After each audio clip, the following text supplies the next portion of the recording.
on me again. Fantastic. All right. Well, everyone, welcome back to another Rhyme of Goblins and Ire. Also, I think music isn't playing at all. But, oh, thanks. Are there issues? Are there? Okay. Actually, this is way too peaceful. You guys are in the minds of death. I think we're gonna do. Damn, I thought she forgot. Here, we're doing this. All right, so welcome back, everyone. With us, as always, Clang, played by Spectre. These fucking idiots is gonna kill us. Very likely, Gavurka, played by Xander.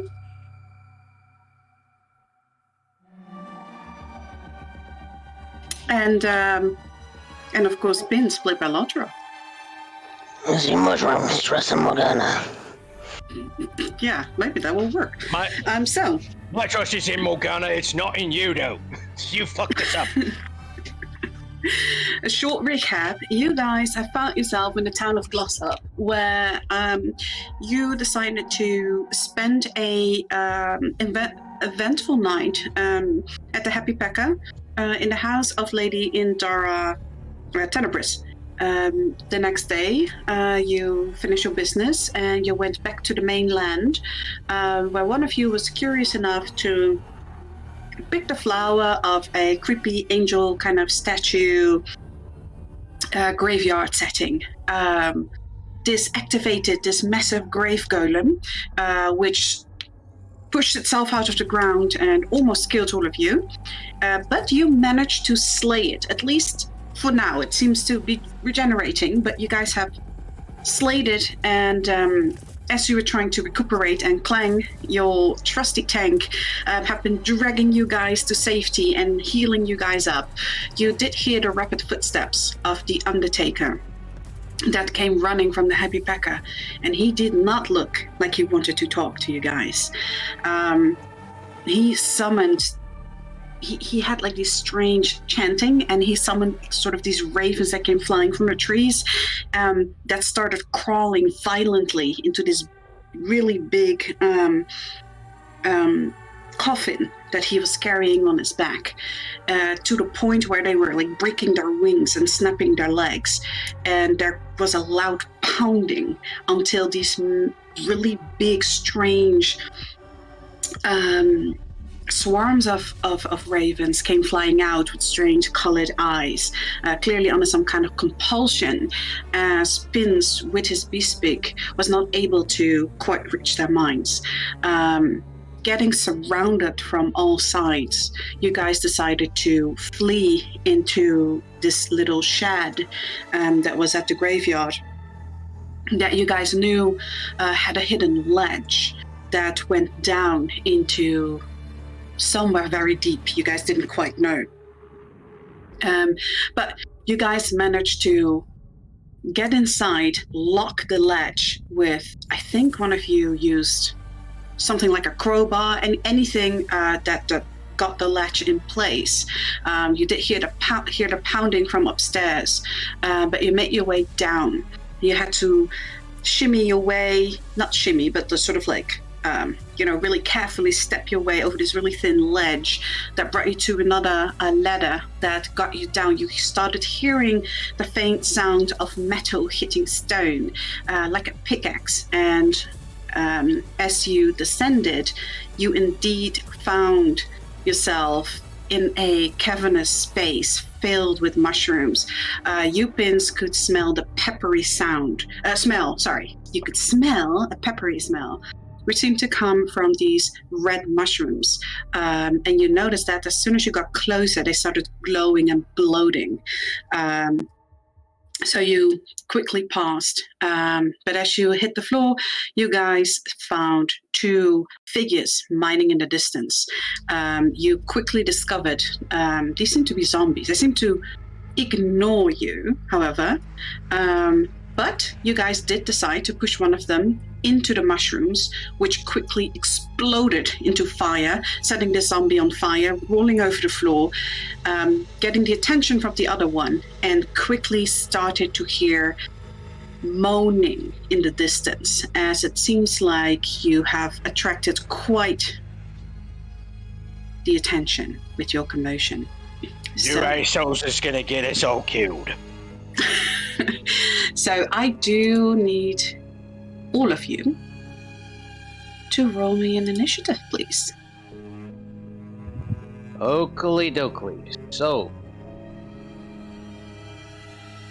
we are still on the map. Oh, I will, very sorry. I will move you guys to the cave. Please let me know when you guys are loaded in, because it is quite the map. Slowly but surely. There we go. I'm in. Remember, you guys are over here. Mm-hmm. Oh, thank God I'm rolling last.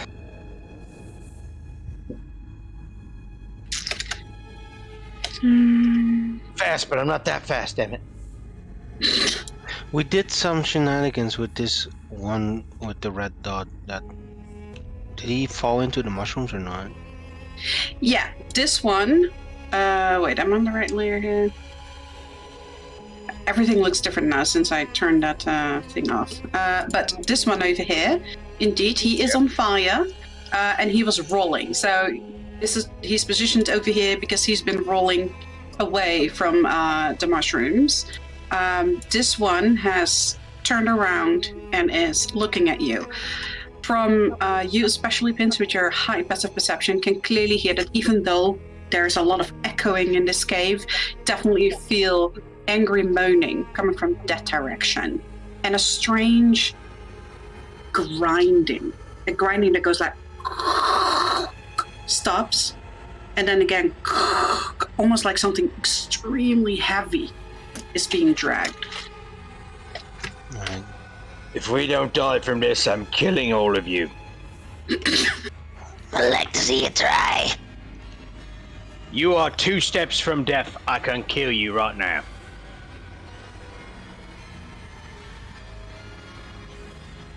Further away than you guys are.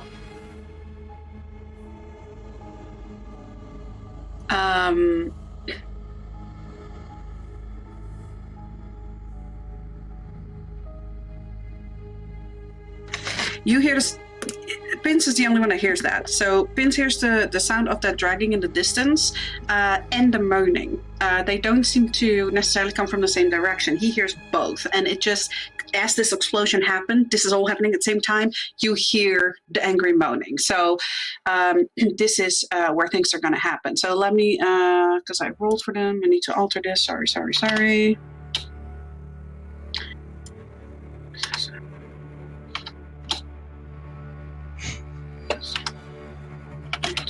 There we go.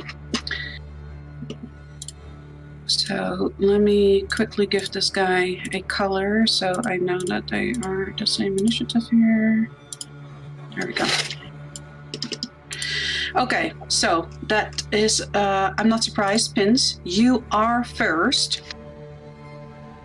So you see this zombie is wildly flaying. He has rolled away. Doesn't look like those roots are quite setting on fire, but you're not sure at this point whether he's actually going to be able to douse those flames on himself or roll enough to turn on. This one is getting ready to launch at you. Also, you hear the shuddering, or you see that shuddering getting more wild and continuous that you saw in those. Right. Yeah. Ben just says, Get ready for a lot of things happening, guys. There's a lot more going on deeper down. and he's going to have Wolf mark this one. All right. I will mark him for you.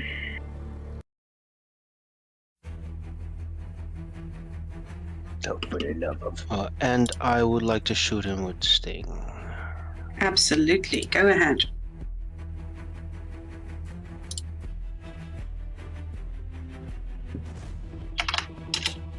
A 26 is definitely going to hit him.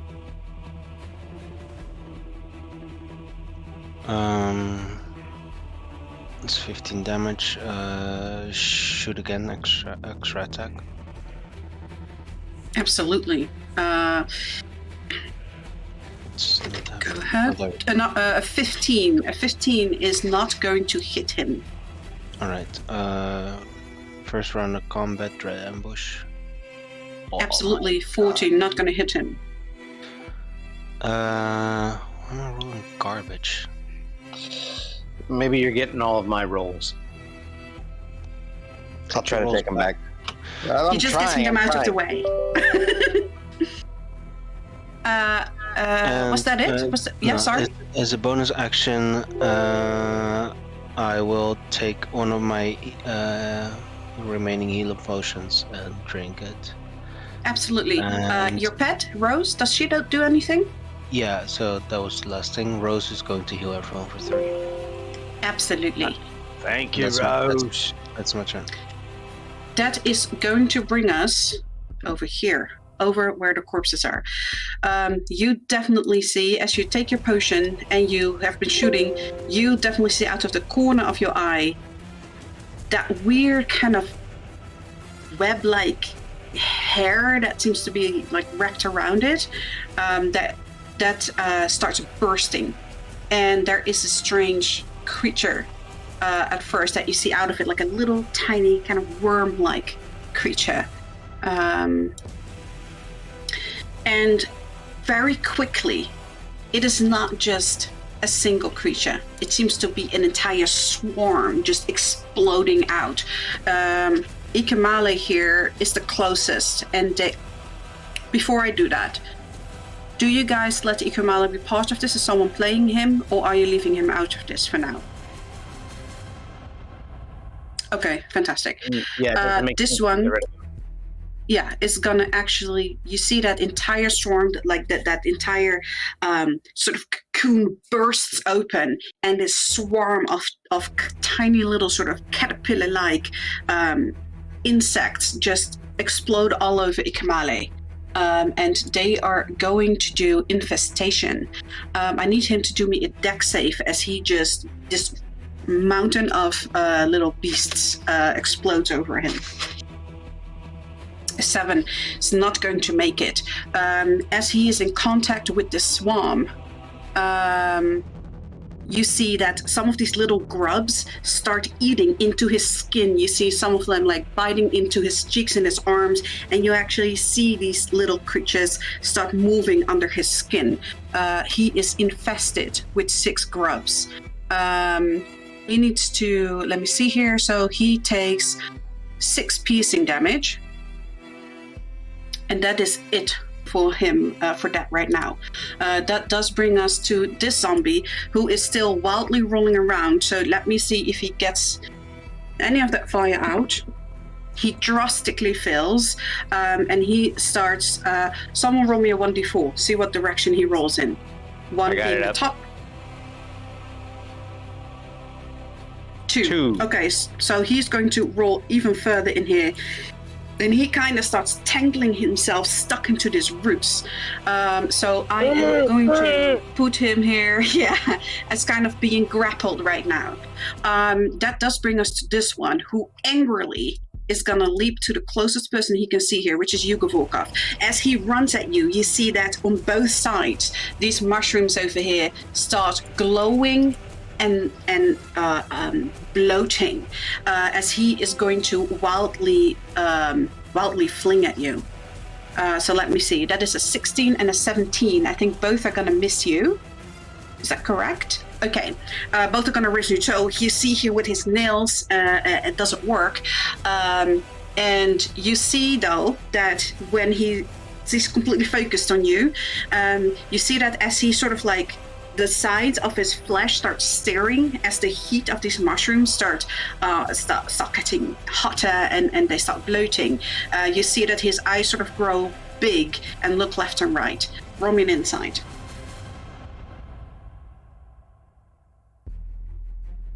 19. They definitely don't seem to like fire. that is going to bring us to the hallway. You specifically, Pins, are the only one throughout all this commotion that start hearing shoveling, sort of the echoes of shuffling coming from down that hall. It does seems like to be a bit away, but it's definitely moving towards you. That is them. That brings us. Oh my goodness. Oh. Did I do something wrong here? No, never mind. I'm sorry. I didn't do anything wrong. Someone roll me a 1d10. No. Somebody else.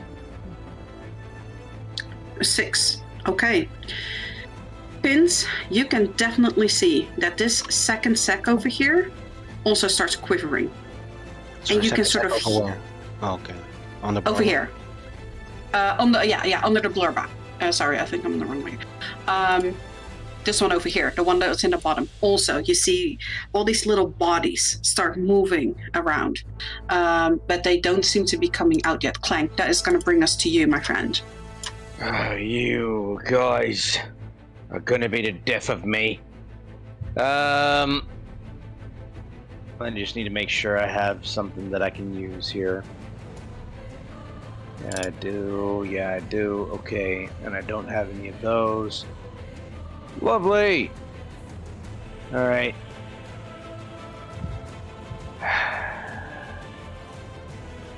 I'm gonna drink something that I've been holding on to for a while. This is gonna be my bonus action. Okay. I'm going to drink the potion of rage.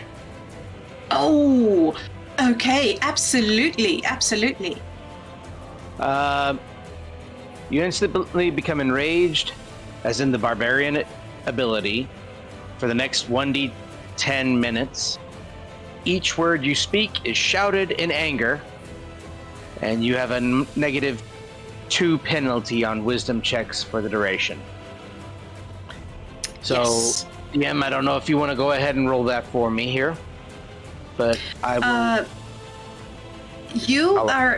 You can definitely do that yourself. Okay, then I will do that here. 1d10. How long? For 3 minutes. I am enraged. So That is really good. so Okay. With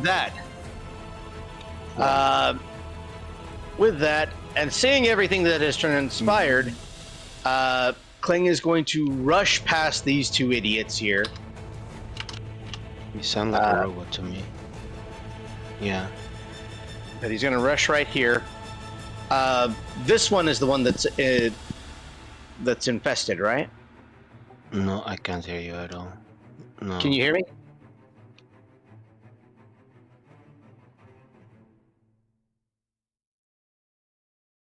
Omnia, can you hear me?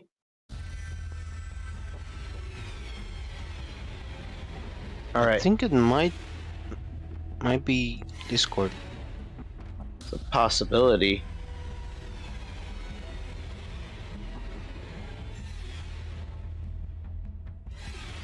Okay. Okay, yeah, Omnia's going out.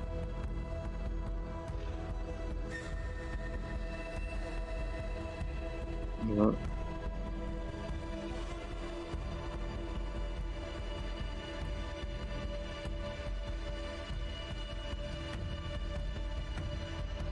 Yeah.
rage.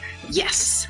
So, I was just double checking the actual rage thing to make sure I'm not missing anything here, but it just means that anything physical happening to me here is halved, if I'm not mistaken. Yes. I'm just double checking it here. Yeah. Absolutely. But I don't get any. As far as I'm aware of, I don't get the rage damage that a barbarian would have here. You don't. So, you just basically have resistance to all damage. Yep. Okay. So with that, you know what? I haven't used this in a while. I was using some hammer the other day, or just a little while ago. But I think these assholes are actually they're close enough for me to do that. And do I have the spell slots for it?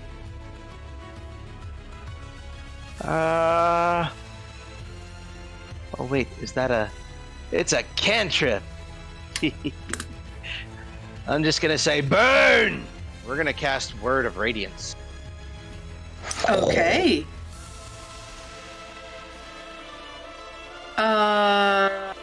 Constitution save. Okay. Ignore the superiority die and the acid damage in this one here. He does not make it. I believe this is a rarative and burning radiance erupts from you, each creature of your choice that you can see within range. Okay, so that would be what's the range of this thing here anyhow? 5 feet. So both this one and this one are within range. Yes.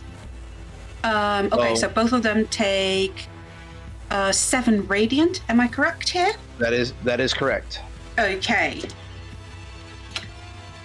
This one also takes radiant. Clang. Yes. What does this look like? This effect, this radiance of you? Is it like a fiery radiance, or is it a light burst? Like, what does it look like for you? For Clang, it would more than likely end out like a burst of green. I want to say almost jelly-like light. Just I love it. Sort of a like a sphere of light. Yeah. Oh, I like it. Okay, so your light just kind of splatters all over the place almost. You see that some of these creatures start like squeaking, like releasing this really high sound, almost like a balloon, like emptying and sort of curling up. You see that they're still writhing. Oh. Is it okay if I put Lorba here for a second? They're still writhing, but you definitely kill a bunch of them. You also see that the arm that Ikumale is facing towards you, there are 2 grubs that actually sort of like get pushed out of his skin and fall to the floor and curl together. You, though, need to roll me a 3d6, please. 3d6. Ooh, yes, boy. sir. I don't know what happened here, but we'll find out. 8. As you stand there, these mushrooms that started bloating now just burst with these really hot red pollen, sort of these, what is it called with mushrooms? Spores. Spores, thank you. I would like to use my nimble tactician to get the hell away from that. Absolutely. Where would you like to move? Remember that anywhere close to these mushrooms, it seems to react. Yeah, so I'm going to move myself. I'm probably going to get an attack of opportunity from the purple one here, but I'm going to move right below this infested one here. Absolutely. So you're gonna take half damage from that. So that's full fire damage, and you are currently burning. So you're gonna take 2 extra burn damage at the start of your next turn. This one does not attack you at all. It seems to not want to overstep anywhere over there where those mushrooms are. So is that your turn, Clang? I believe that was action, bonus action, and reaction. So unfortunately, that's all I got. All right, just going to bring us to Ikamale over here. Ikamale, yeah. Oh, he's back.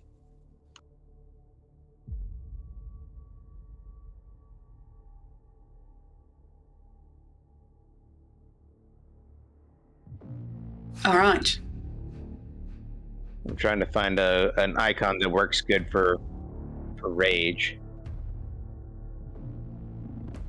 Green flame blade. Oh, you're supposed to. Yeah, you're supposed to do a melee attack first, Yeah. and then you apply. Nah.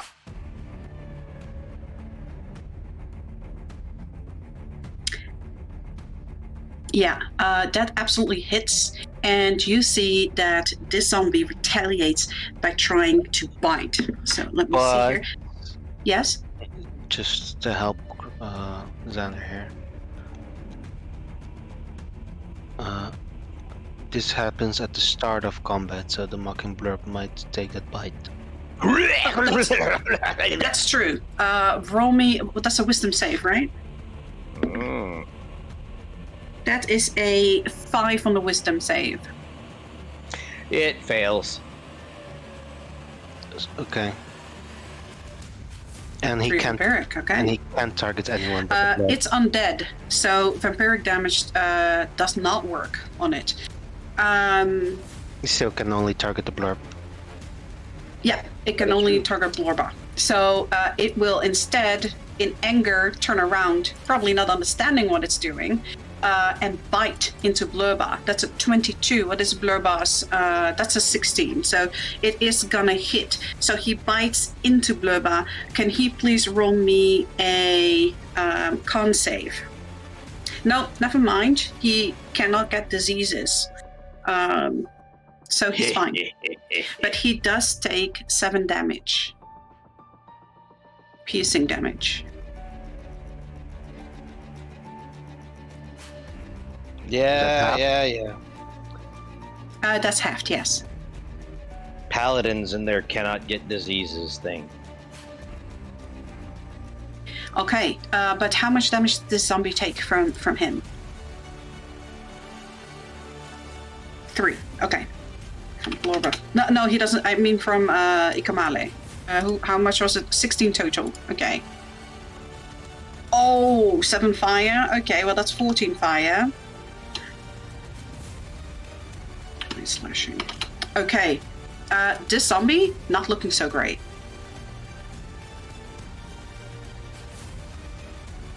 Is that Ikamale's turn? Okay. Brings us to you, Gavorkov. You see that these mushrooms on the side here, they will burst at the end of your turn. So will these that were flanked by the zombie here.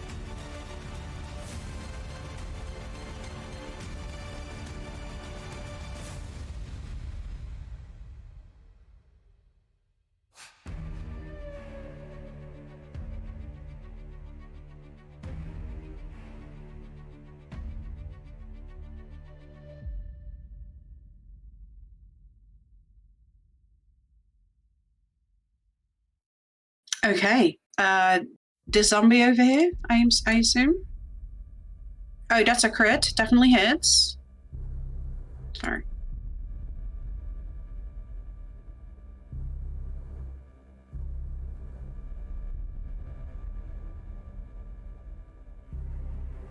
Yeah. No. Just extra roll unless you're hitting, yeah.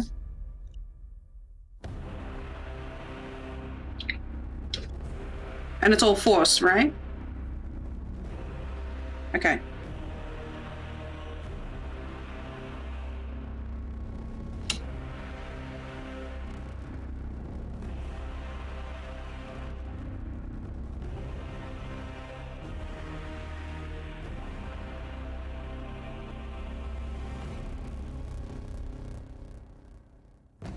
Mm-hmm.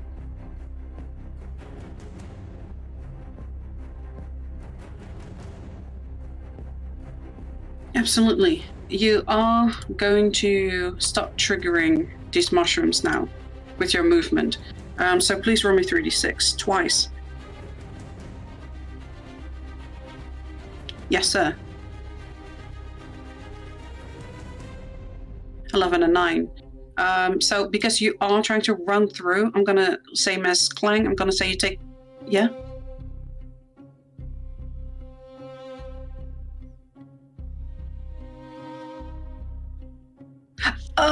Oh, you're boosting yourself. Yeah. Okay. Yeah, Okay. So you are still gonna take some damage. You'll take half, but the zombie's gonna take the full damage. So let me see here. So you're taking 5 and 4, and he is taking all of that. And this zombie just bursts into flame and just collapses.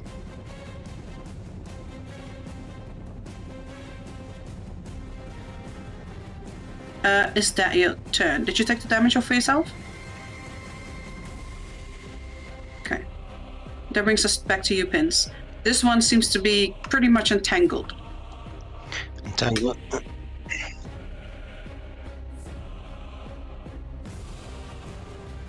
Okay. Alright, this one is entangled and burning still. It's the flame. You can see that the flames are starting to go out, but it does seem to have really awkwardly entangled itself in the roots.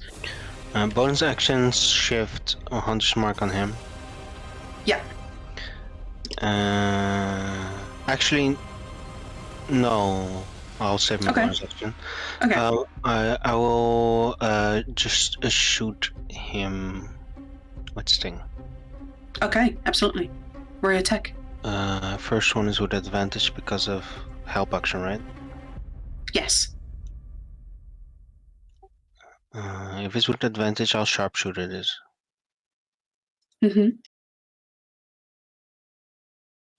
Oh, Well, -5. So 25. That hits.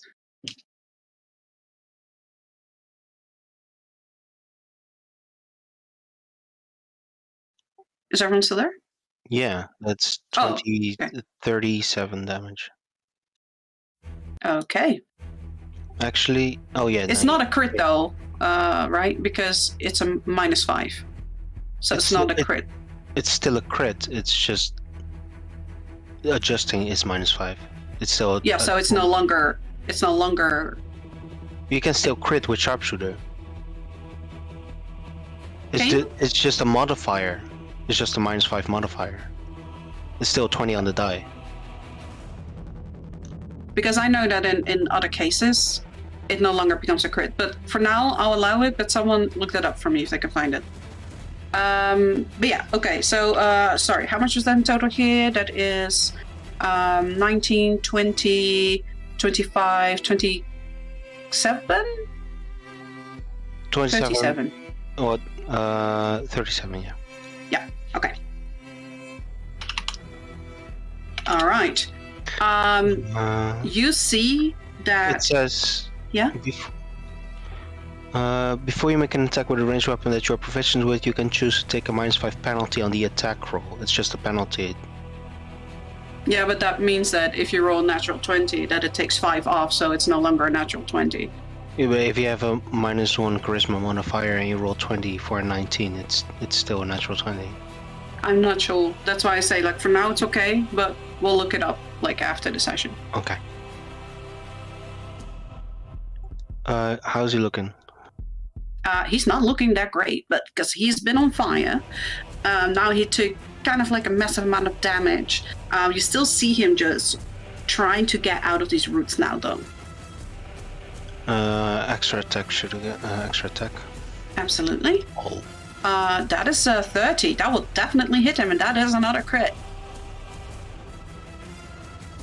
You see its movement becomes slower as these roots are now starting to sort of form around him.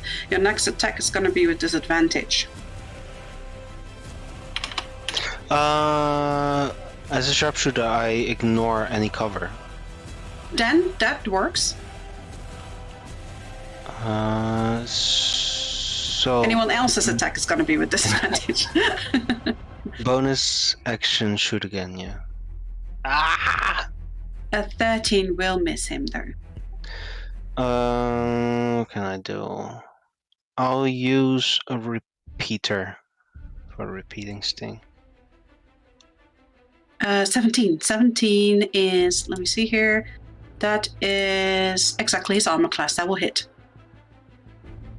So you hit him with another arrow, and you hear and you see that this plant is more and more sort of encasing him. And at first you thought this plant might try to protect him. It more and more looks like this plant is trying to consume it, these roots. Oh, wow. Okay. He's still alive? It's hard to tell. It's kind of like the arm is hanging out. That's all you can see right now. And it looks like the roots are tightening around it so tightly that it might actually pop off. Okay. I think that's going to... wait. Rose heals everyone for 3. All right. Let's see. I am moving myself, I think, over here. These mushrooms here exploded. Have they... does that mean they're gone? Not all of them are gone, no. Okay. I'll just be very careful. Can I carefully maneuver myself next to Blorba with it? You can maneuver yourself next to Blorba, but you know that when you move there, they will respond. You do also know that they didn't respond immediately. It took about 2 movements before they exploded. Alright. I think for now then I will stay here near the ladder. Okay. Roll me a perception. Hearing.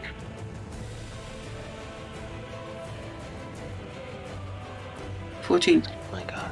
You start hearing that picking sound of metal and stone. You start hearing that very loudly echoing through this wall.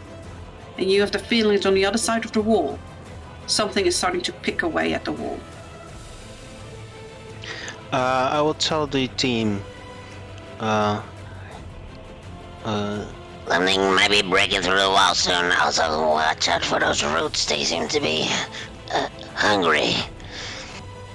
Okay, that brings us back to this rot swarm, who, looking at Ikamali here, it's gonna try again, move into its space. And you see that as it's moving into its space, all these things, like, they just actually start biting and gnawing through his armor. And they will do another infestation.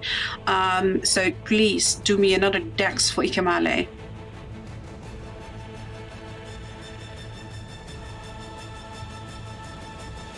A 20. So Ikamale sort of dodges out of the way and starts slapping these things off of his skin. But the ones that are in his skin start burrowing themselves deeper. Anyone who's standing close to Ikamale, which would be you, Clang, you pins very close. You can even see that some of them try to hop from him over to you, and you're like slapping them away. But you see that under his skin, that movement you see under his skin is starting to become more shallow, and you have the feeling that they're burrowing now, eating through his flesh. Ikamale is going to take, let me see here. Did you need me to go ahead and make that dex save? No, you Okay. don't. But 17 damage. You see that the swarm seems kind of... It jumps around, but it definitely, it seems to only be doing damage in its space. So it really needs to be on your body, it seems. But that is the damage he takes, and you see that he's actually in excruciating pain. Ikamale starts screaming and clawing at its skin, like where the things go in. And I need you to please roll me a wisdom save to see if he can hold his sanity.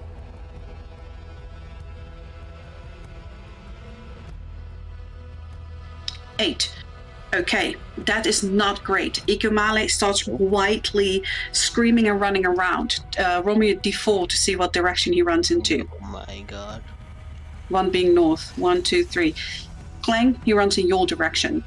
Starts wildly screaming and running. You can roll me a dex save if you want to try and avoid Ikamale. What if? No, because if I move or if I dodge, he's gonna run into this fungus over here. That is very likely. I will. Instead of dodging, I'd like to take my shield and just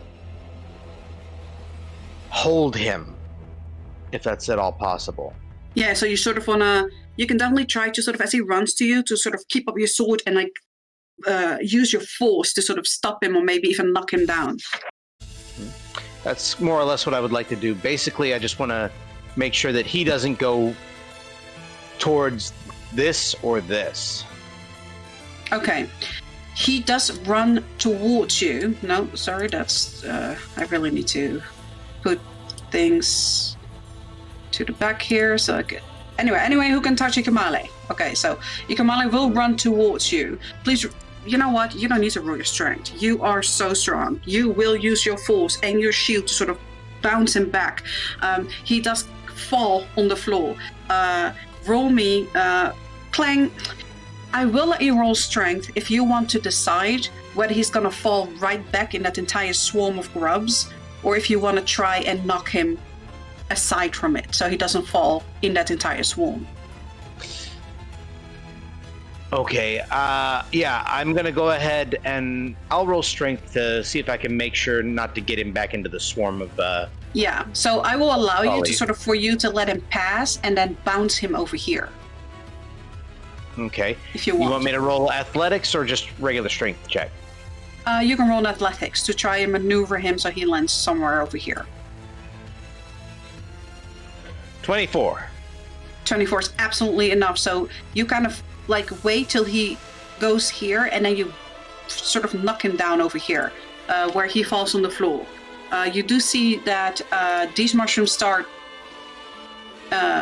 activating as he runs past, but he does seem to be out of range right here where you've put him down.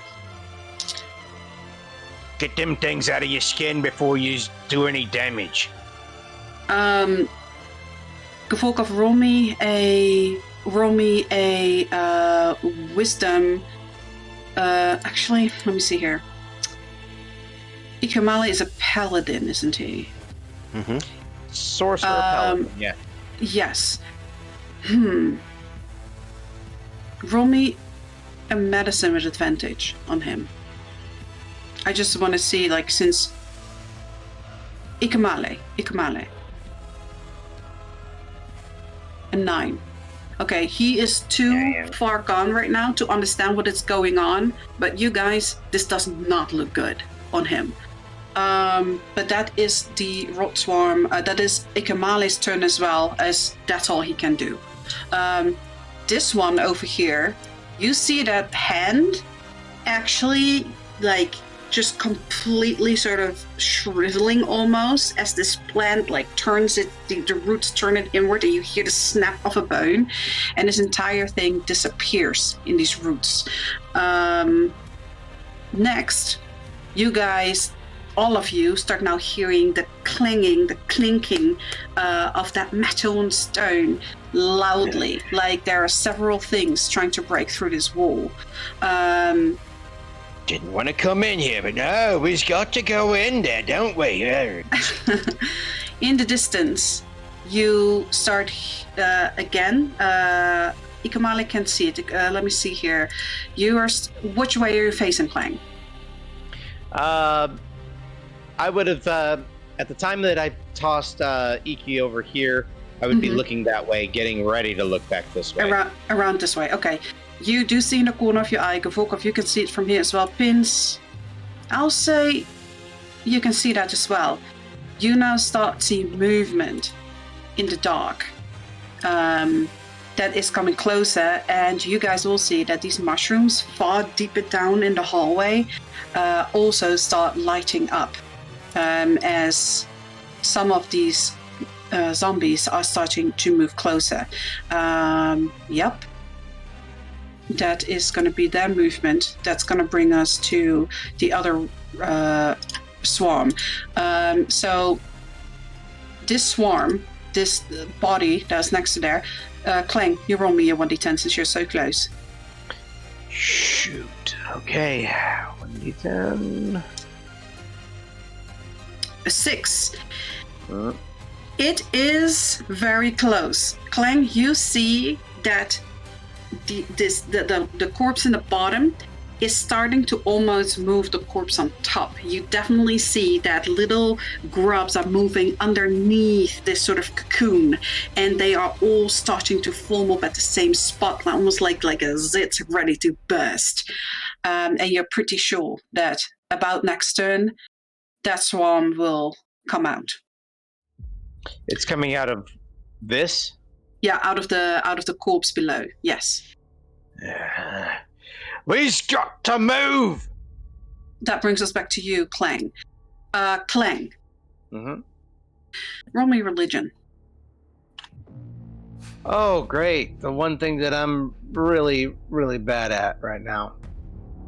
Okay. 8. 8. Not that great. You're kind of distracted a little bit, but you do feel sort of the stirring of the blurb inside you. But that is about it. What would you like to do in your turn? Okay. Do these things look like they're trying to get through the mushrooms? Absolutely. When you look at them, roll me an insight, please, with advantage, because this is not very hard to see. It is very dark here, but their faces are lit up by all these mushrooms. A 17, very good. You can see they are zombies. They don't seem completely stupid, but they definitely don't seem very smart. This one doesn't seem like the other one over here. Definitely was scared when the mushrooms started to blow. The one that died over here. This one doesn't seem to have that look in its face yet. It definitely looks like it's just has a target and it's just gonna go straight ahead. Crap.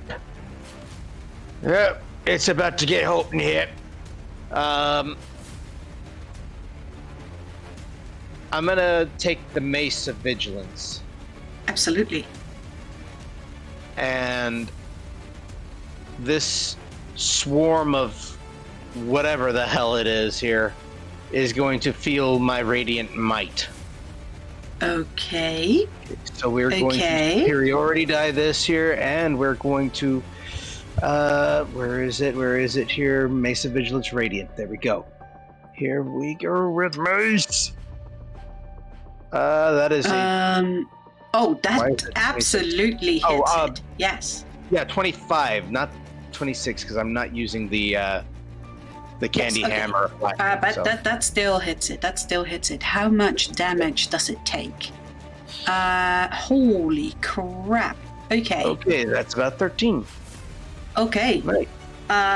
As you are basically like, you use the chain, or you just use it as a Oh, he's not that far, so I don't need to use the chain. Okay, so you just use that huge spiky ball and you just like slam down, and you just immediately, you pull it back, and there's like 10 or so of these things that you just shake off, and you see that this swarm, you definitely killed a bunch of them, and the swarm is starting to get smaller as you are just killing a whole bunch of them. Okay, so here's the thing. I did use a superiority die. Okay. So this means we're going to be doing a little bit more damage. Well, not damage, but we're definitely going to go ahead and make sure that they do this.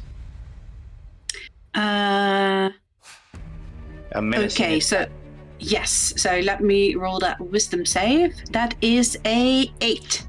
So they're not going to make that. Okay. So they are frightened of you. Yes, they are. Oof, actually, I'm so sorry. I just see that it's good condition immunities. It's a swarm, and it's actually immune to frightened. So as you sort of like exude your aura, you have the feeling it doesn't quite reach. Would it? Well, I already declared it, so it's fine. Instead, we're gonna hit it again. Okay. So I need to make sure I mark off that radiant charge there, and we're gonna go ahead and, like I said, hit it again. Where is it? I lost my place. There we are. 10 is not going to hit it. Yep, you do that's fine. all have still also, everyone still has a point of I don't think I got I don't think I got inspiration last time. Everyone got it because you guys did so well on fighting the grave golem, and I forgot to put the proper circle down. Okay, well that is fine. I'll, if you'd like, if I can, I'm gonna go ahead and re-roll that. Absolutely. That's a third. Golly A gee. 13, though, is going to hit it. Oh, well then, welcome. Okay, so you... I'll use that charge of radiance here. Yeah. You beat down on this thing, and it just turns into this tiny, tiny swarm. It definitely looks like this thing is almost done for. You just see like maybe 10 or so of these little grubs still sort of riding around, barely a swarm anymore. Somebody squish this thing. That's all I'm gonna do right now. Okay, that's going to bring us to Ikamale. Can Ikamale please roll me a con save? Please roll high. Roll high. Oh. A 24. That is really good. I'm gonna just explain to you guys because he's not here. Ikamale starts feeling these worms, these grubs start boring its way to his heart. But with his con save, he just manages to sort of like tighten his body, sort of like bite away the pain and just sort of like scratch at where these things are. But he makes this con save and nothing else happens. He can get up with half movement as he sort of regains some of his sanity. He's very low. He can do another medicine with advantage if he wants. It's up to you what you do. Did anyone add Rose's healing to Eco? I didn't. I don't think so. Chris, did you?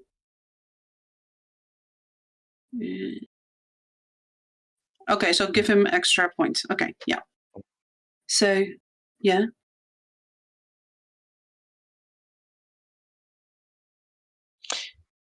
If he doesn't, then... Oh, shoot, yeah. I would have had to have done that on my turn. Sorry, buddy. Good. Yeah.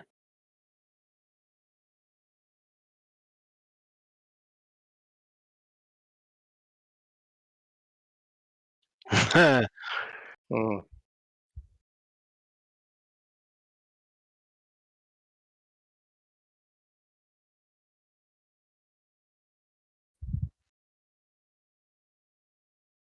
Okay.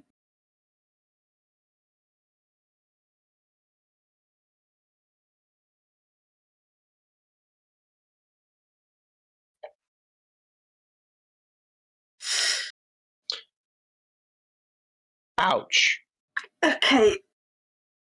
Okay. Hello, my baby. Hello, my honey. Hello, my ragtime guy. Okay. Oh my goodness. Okay. Clang is starting. Why does the music stop all the time? Clang is starting to grow. There are 6 grubs in him. So please. In me? No, in Ikamale. Oh. Yes, I know he's shrinking, but he has 6 grubs in him who will not move with him. So please roll me 6d4.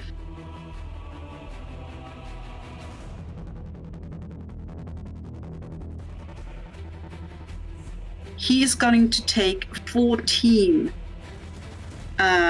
piercing damage as he does shrink, and these things get sort of like pushed through his skin because he just becomes too small to have them, but they do burst through his skin and everything. And you see them now crawling around Ikamale, but he does take that damage. Clang actually grows to a full size, and he is now small over here. Is that Ikamale's turn? Also, still roll me that medicine, please, with advantage.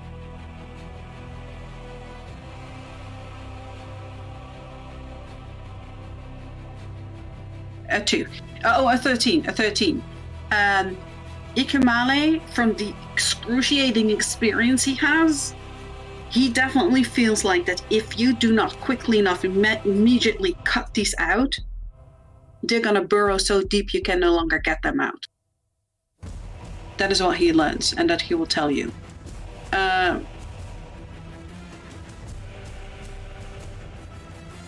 Yeah.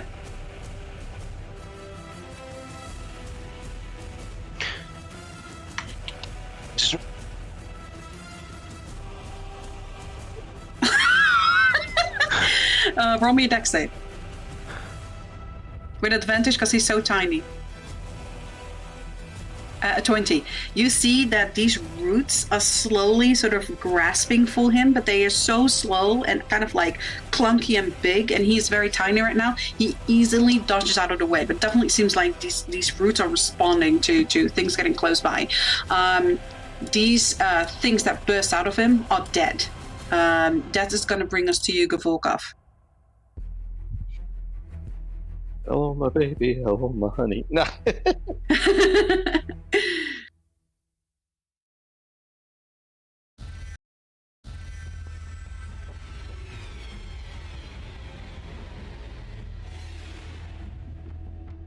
Yeah, you can see that. What is the code? What is the thing again to see what someone can see?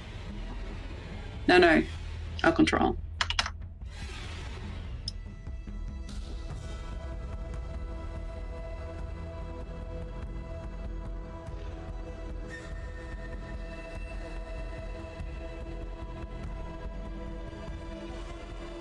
Yes.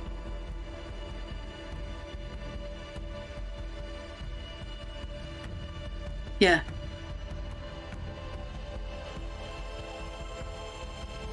Caves in. Caves in. Okay. Roll me a 3d6. 6.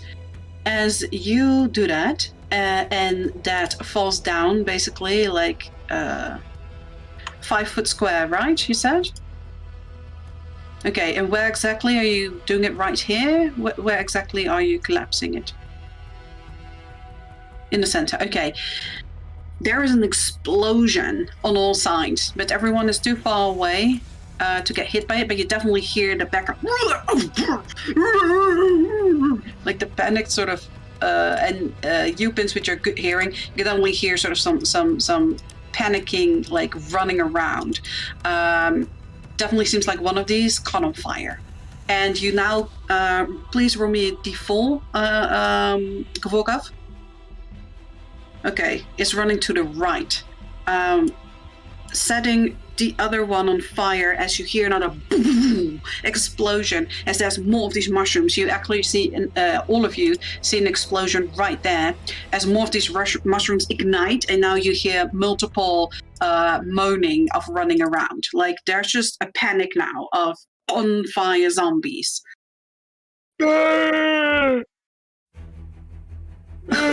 that your turn? Is that your turn?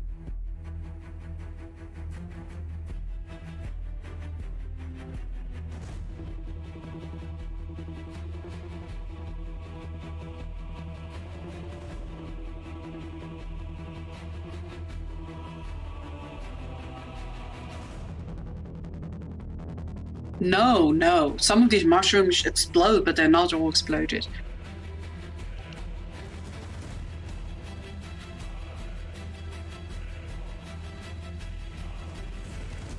Yeah, because you can't see him. Which one is he biting? The front one or the back one, the bottom one? That is a 10. Okay. Oh, yeah, okay. So this one. Strength save. Okay. Let me do a strength save here. That is a 17, 18, 19, 20, 21.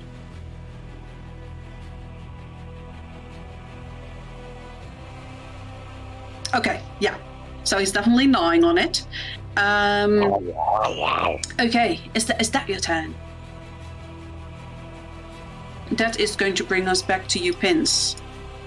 Pins, at the end of Kavoka's turn, you see that these spores that are in the air now slowly start falling down.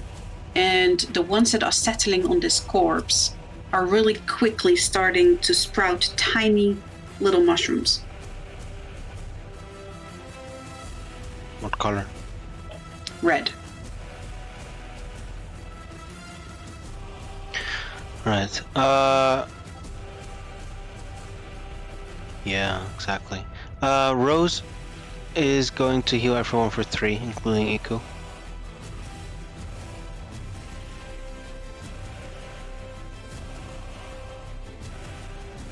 Okay. He's going to tell definitely to everyone. Whatever the spores, they seem to settle on the corpses.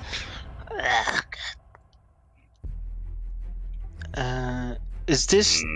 Does it still sound like someone is Minecrafting through this? Absolutely. Absolutely. Minecrafting through the wall. And the more time goes by, you have the feeling that more and more pickaxes you can hear. Yeah, there's a fine kettle of fish we're in here. Yeah. Oh god.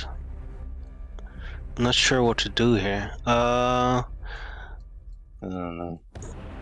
Roll me an insight, Pins. Inside. 10. Okay, not great. You know that's just a whole lot of confusion. Whatever's going on there, not your problem right now. This seems to be a problem, and this seems to become a problem. I think you're on the wrong layer. Oh, damn it. Yeah. I'm so sorry, guys. I keep doing this. This... Oh, no. I didn't want to draw at all. Why am I making such a mess? That... You hear a lot of just commotion and panic and things. You're pretty sure that is not of your concern at the moment. This is a growing concern. This might take a little bit. That seems like a pretty solid wall over here. Yeah. Do I? No, because they are. I do. What can I do about fucking mushrooms? Roll me a nature if you want. Is yeah. Nature. Yeah, I got nothing. 25. Okay.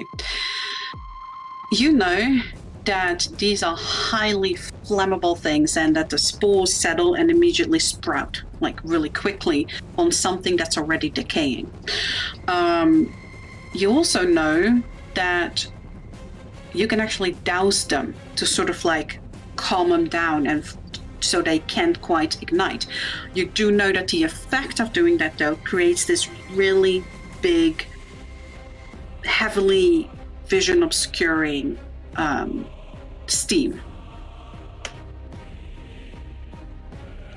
I have advantage, right?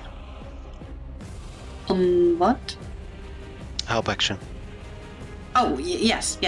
I would like to go over here and take this body. I'm gonna yeet it over to Clang.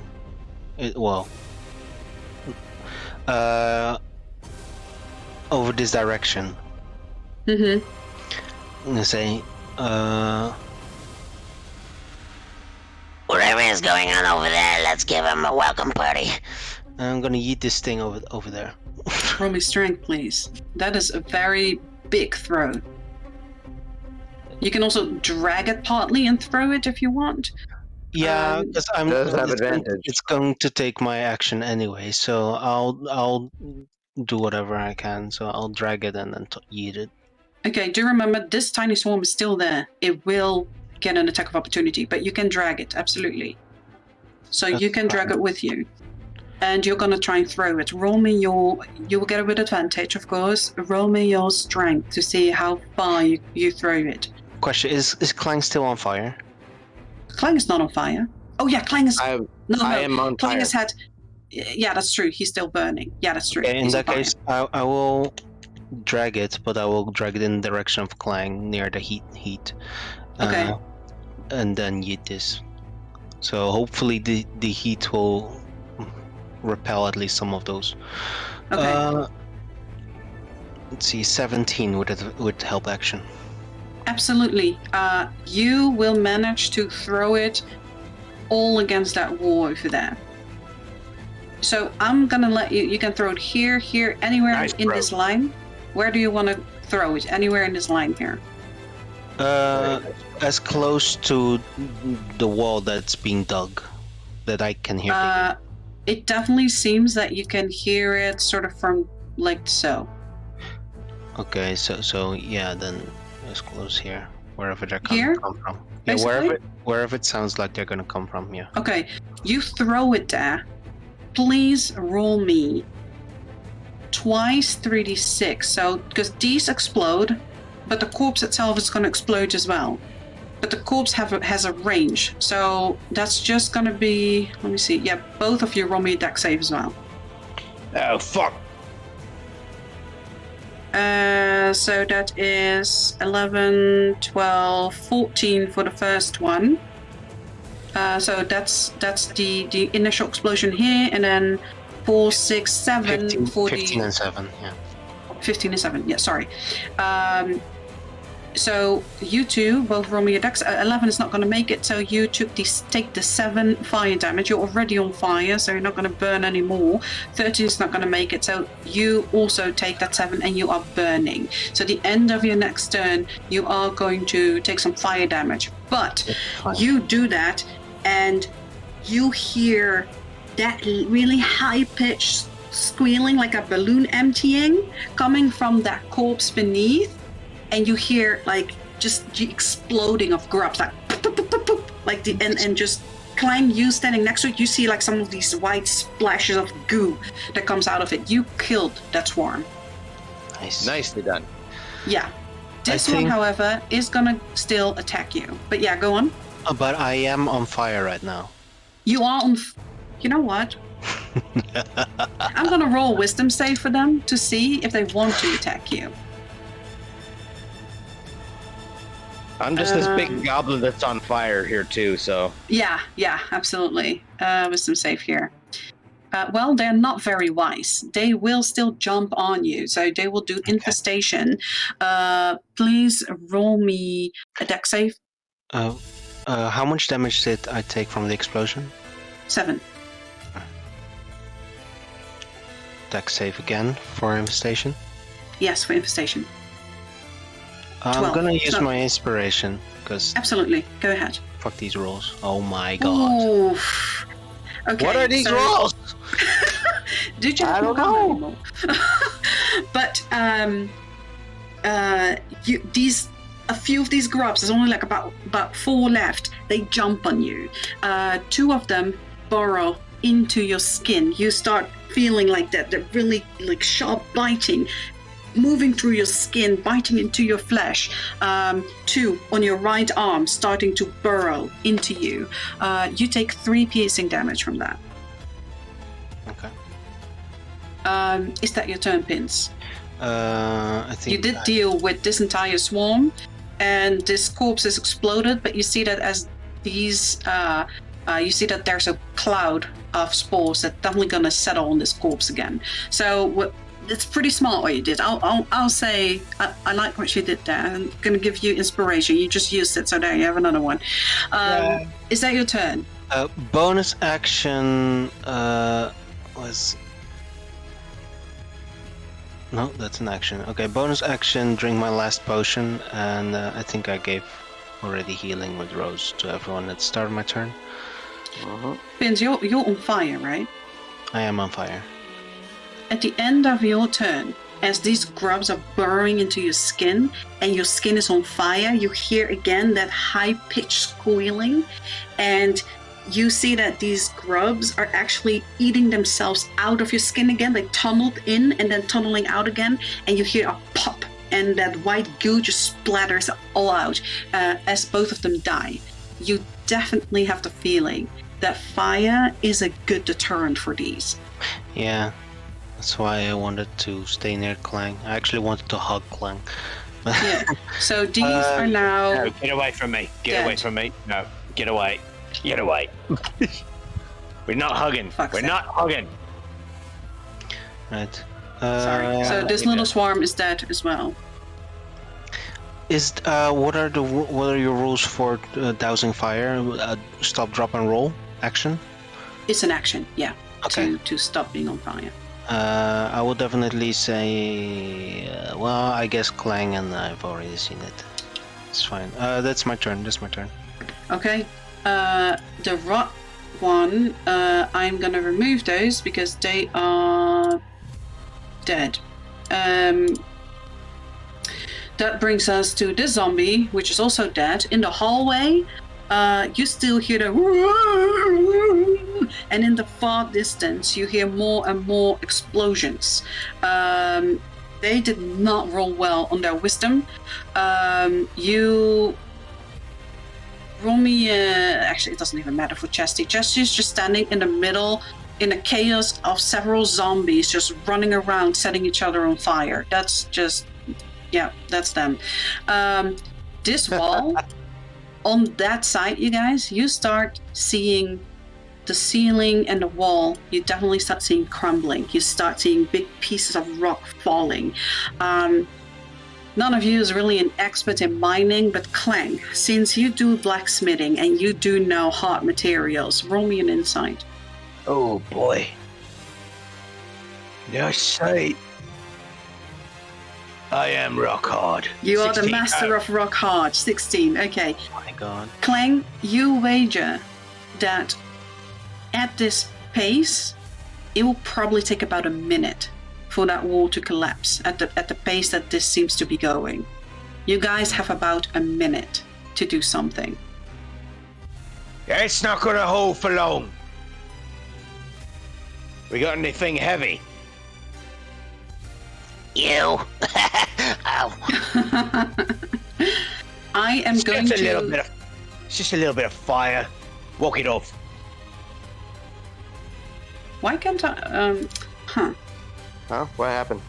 There's no trash can on the turn order, so I can't like remove them somehow. Can I just click on them and remove them? Okay, so yeah, okay, well, like that then. I'm getting you guys out of initiative order because at the moment you do hear all kinds of commotion. You do hear the picking, and you do hear the zombies in the back, but it seems like none of this really has to do with you anymore. The only thing that is a problem is the spores starting to settle. That is a problem, and whatever you want to do next. You do hear in the far distance still the pounding on that latch that you, Clang, very expertly completely blocked. Mm. Look, there's going to be coming in anytime now. We need to leave. We can't stay here.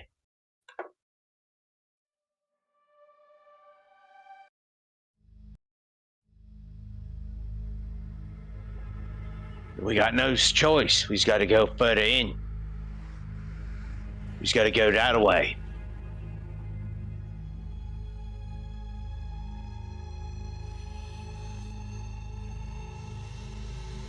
I'm doing okay. I'm doing okay.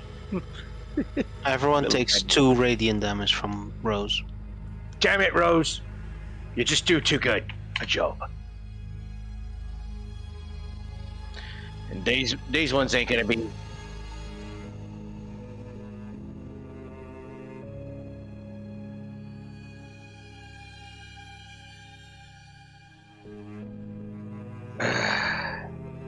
We ain't got any choices at the moment. Pains, what you saying? We can go back. And it sounds like they're about to burst through it. How long do you need for that fortress? For that, Is it camouflaged? It is. It's 1 minute. 1 minute. So if you shatter it now, like Clang said, it will be. He thinks about a minute, like with the rate the rate this is going to wall. The cookie castle also takes a minute to completely form. We'd barely be getting. He said it in was by the time they camouflaged. break. It is camouflaged. Yes, it is. It is Okay. like a tiny hut.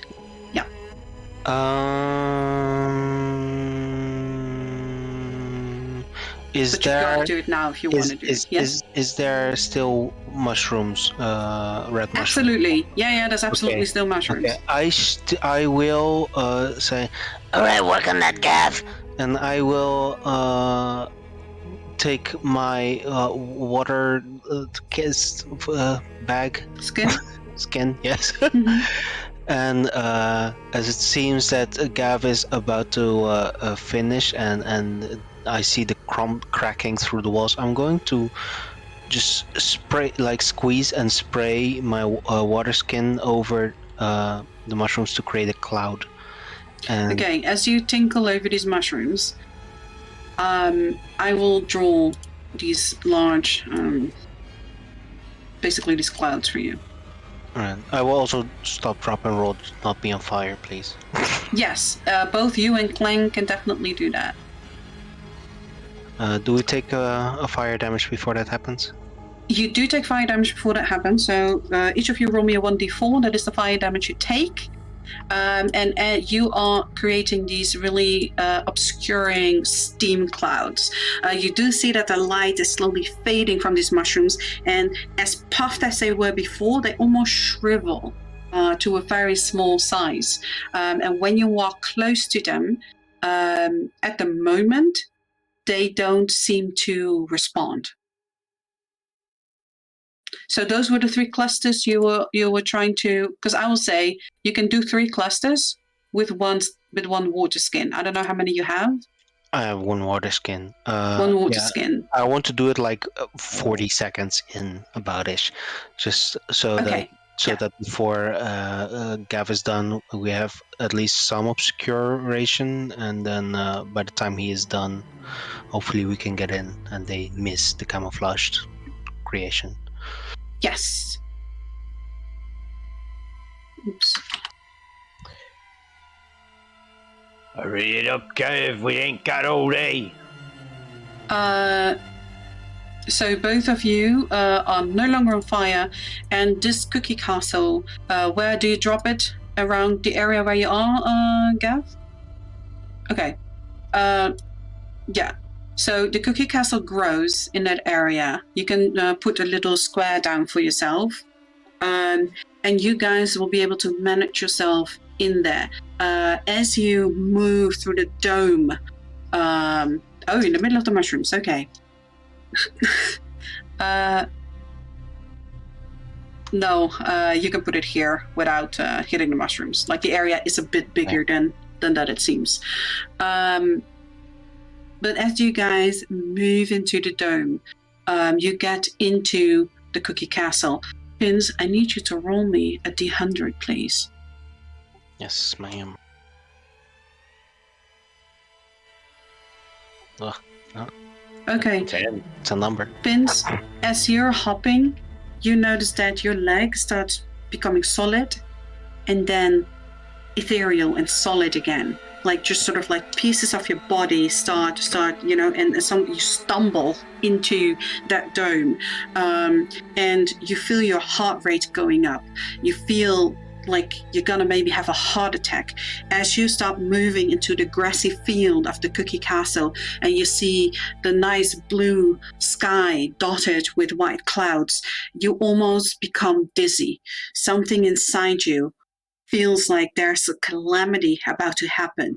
You feel almost like pieces of your body are missing, but at the same time, you're part of a bigger whole.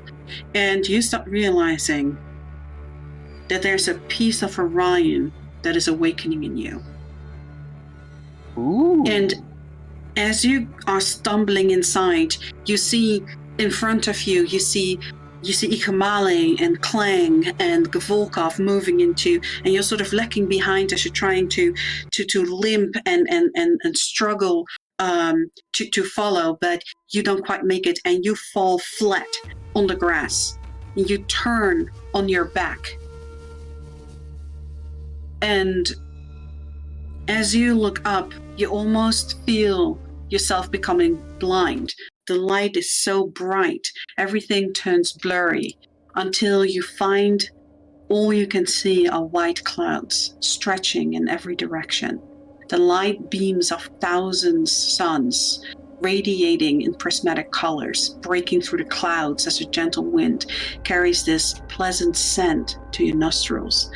Then you turn, searching for its origin, as you float now in this endless cloudscape. And as you peer, you see one of these sun rays colors intensify and slowly split in two.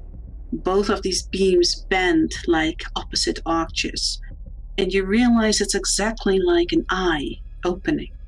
And you watch as these opening arches reveal the eye, an orb of flaming purples and deep blues, moving in its prismatic socket, peering through the curtain of reality. And as you keep watching this eye, you feel a sudden surge, a bright light shining through all the places in your mind. You see colors so intense you didn't know could be possible. You feel the movement of existence, of everything. You feel the movement flowing through you like an ethereal ocean. If you would but touch a drop, all of its secrets would be laid bare to you. And as you blink and open your eyes, you really realize you have hundreds of these prismatic eyes, no, perhaps thousands of eyes. And you can see through all of them at once. As you look around you in wonder, you see yourself floating in this strange place. And you see prismatic beams opening into eyes everywhere around you, following your eyes' movement, peering into this ocean of knowledge. And suddenly your attention grows narrow. You see it right there, the tiniest drop in an endless sea of everything. Something you recognize. Willow. You see Willow. You feel the texture of worn wooden planks under her bare feet, but the floor is swaying. You smell the salt in the ocean spray as it wets her face, and you can almost taste her hatred as her fingers are dug in barely recovering festering wound in her chest. And you see her angry determination like a wildly moving aura of color around her as she stands on the bow of a ship, peering into the far distance. Following her gaze, you see mist-covered cliffs rising high from a dark and treacherous sea. You turn to a different droplet, reflecting the light of a sun that you somehow know is called Agris. It shimmers before it almost gets swept from your eyes' reach, almost. And then you see Klinkle. She is donning a dark cloak, fastening a letter bracelet around her upper arm, and she carefully peels back two of its leather straps, revealing two decorative golden parallel bands, and she rubs over them a few times with a cloth, making them gleam. And from her lips, a string of distorted words stream, a distortion that touches her form. You watch her shape, the form under her cloak, stretching, bulging, and bending, until you can no longer recognize the silhouette of the small goblin you know. And as you blink again and ponder what you just witnessed, you hear a word rising from the ethereal sea, soft like a whisper. You almost missed it, but as it enters your ears, you recognize its sound like a warm home, a comfortable hug, a feeling of being homesick. Your name drifting on Morgana's voice. Pens. You search, you peer, every eye focusing to find her drop, all of them finding her in the same instance. Morgana, you found her. You see her. You watch her in deep focus, in a void of whispers.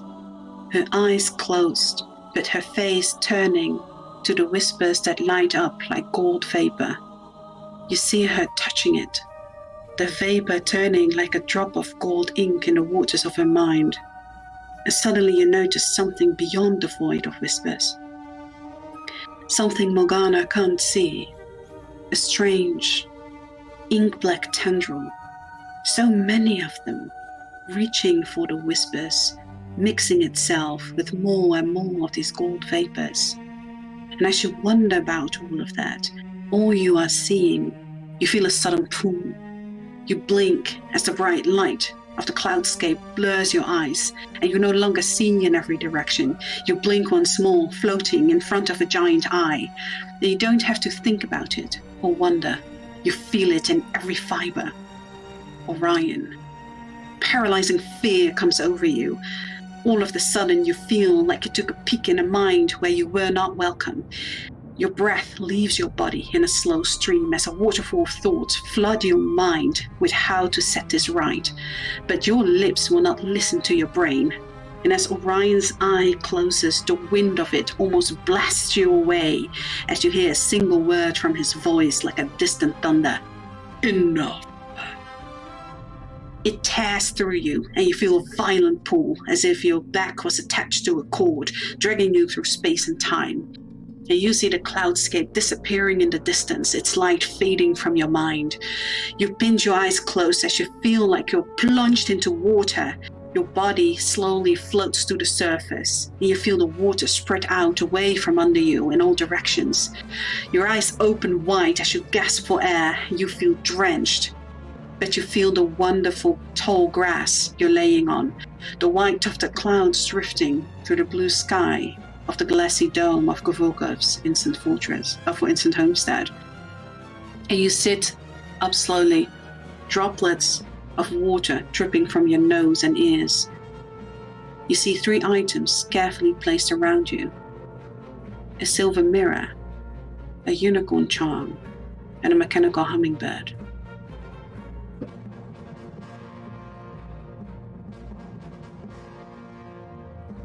A unicorn charm, you said? Yes, you recognize all these items. You recognize the silver mirror as being Morgana's. Yes. The unicorn charm as being Willow's. Was a bunny charm. A bunny charm, sorry. Yeah. And a mechanical bird as being Klinkle's. Yes. And as you look around you, you feel almost like you have a third eye. Not literally, but part of what you saw has left a piece inside of you. And you find yourself with a new power of peering into places you're not supposed to.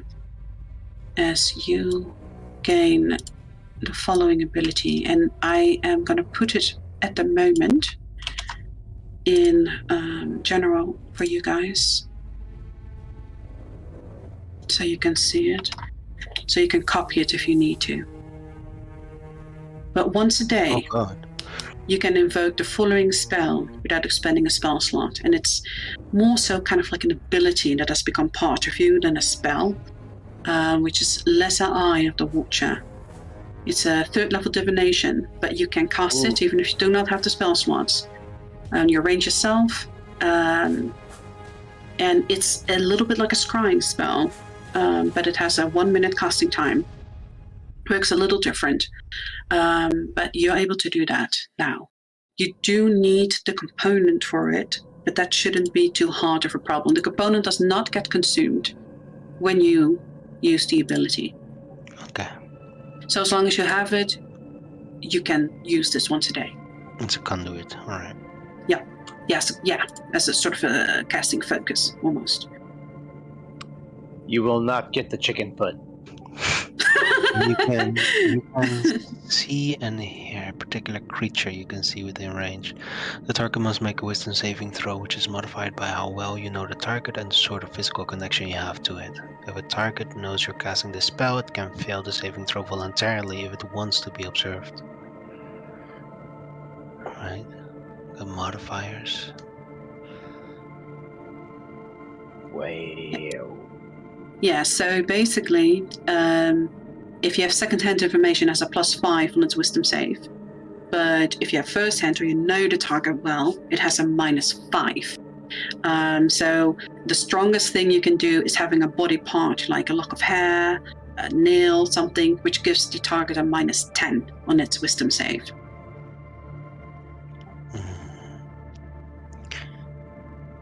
On a successful save, the target is infected and you can't use spell against it again for 24 hours. On a failed save, the spell creates an invisible eye within 10 feet of the target. You can see and hear through the eye as if you were there. The eye moves with the target remaining within 10 feet of it for the duration. A creature that can see invisible objects sees the eyes as a luminous purple and blue flaming orb about the size of your fist. Instead of targeting a creature, you can choose a location within 1 mile that you have seen before or possess an item of like a rock, piece of cloth, book, etc. as the target of this spell. When you do, the eye appears at that location and doesn't move. Ooh, that's a heavy scry. Alright.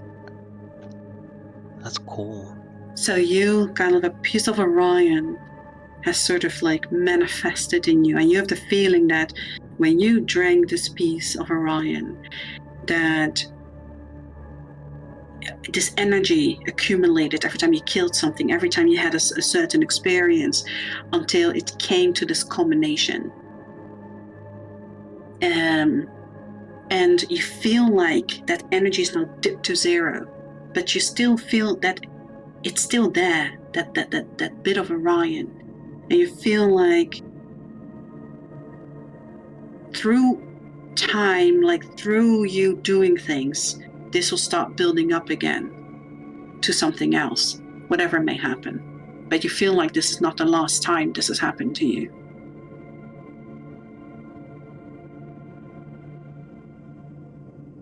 Okay.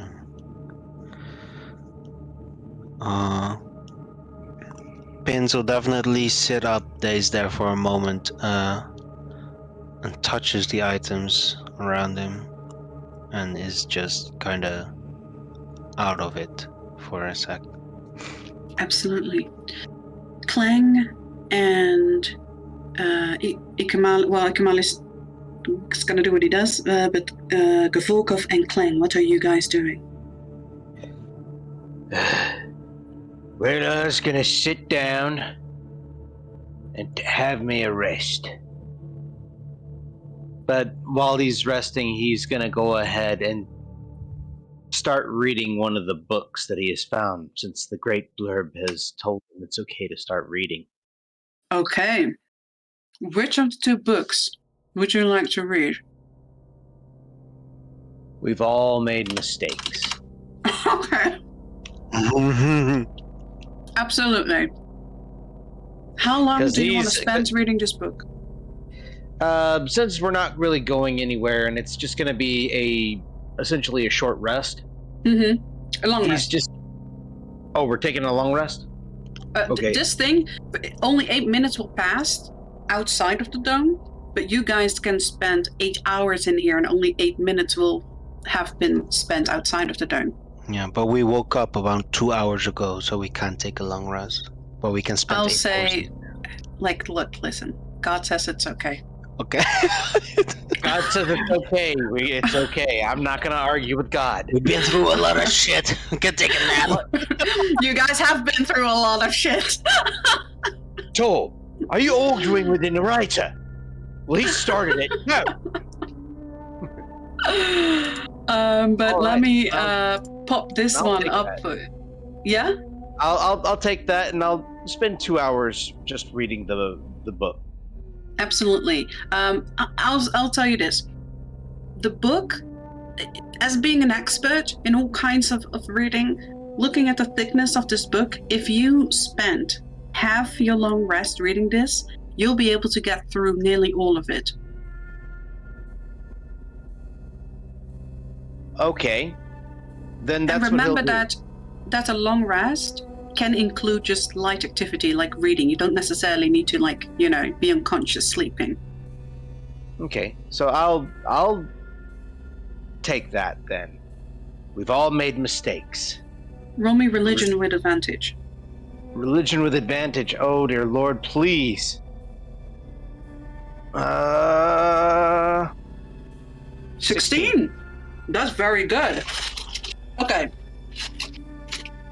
I come back to you on that, okay, Clem? No problem. I'll wait. Okay. Gvorkov, what are you doing in the meantime?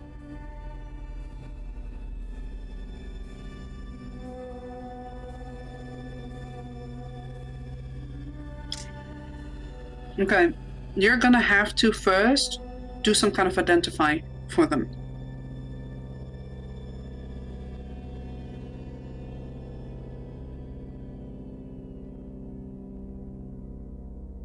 Okay.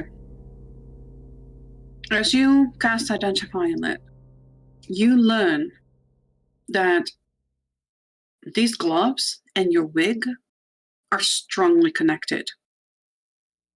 And these gloves are not just attunement. These gloves will become soul-bound. So you'll have to accept these gloves, and it means that whatever they were bound to previously, that bond you also notice is broken, but they cannot return to that, which you know is Lady Grey, if you bind your soul to it.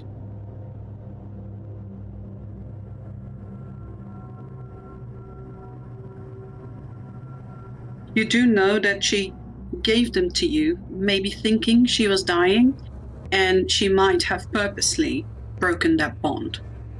You don't know.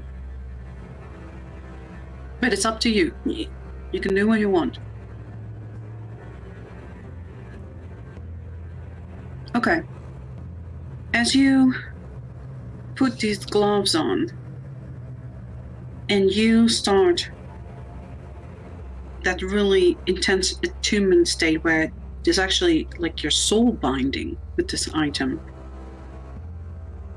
you sit there and you meditate, and these spectral sort of giant hands in the shape of the gloves you're wearing appear on each side of you, like these just massive versions of these gloves you're wearing, until they become fully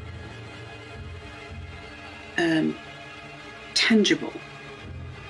And you start feeling a connection, almost like an extra set of arms, that you have full control over this. Like, if you use your shoulder blades, your fingers, you feel like these respond to you.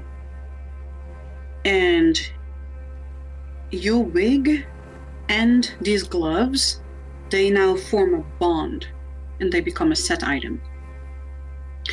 And you feel that now that you have this set item, that you have two pieces of a set, it will not allow you to soul bind to another set.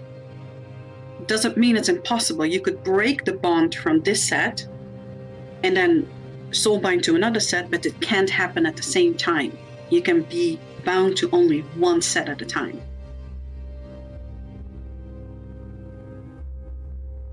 So the moment you have multiple pieces, if you have just all kinds of loose pieces, that doesn't matter. But the moment it creates a link with your other pieces, it becomes a set, and you cannot be soul bound to another set. Okay, so do you fully accept this commitment? Okay. As these gloves sort of become a part of you, together with this wig, you start feeling the power coursing through it, and you start the item almost like explaining itself to you. These gloves, when you reach 0 hit points for the first time in a day, these gloves will spawn a massive shield equal to the amount of hit points you have. And you retaliate to whatever did damage to you, equal to half the amount of hit points you're missing.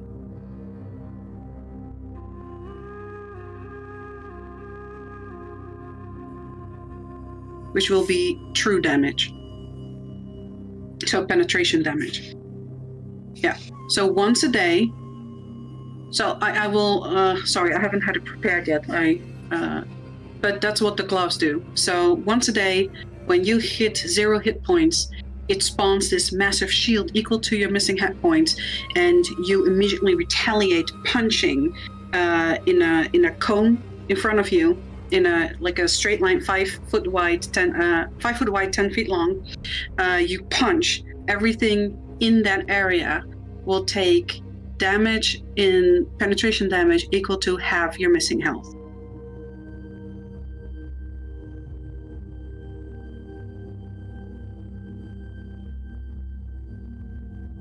So I will send it to you next week. I'll make sure I have the whole thing ready. I'm sorry, sometimes I'm just so busy, guys. I don't get to have everything in time. You're good. But that's what the gloves do. And I'll give you the stats also, because you can actually use them as a melee weapon if you want. So I'll give you the stats for that as well. But that is active on you now. So back to Clang.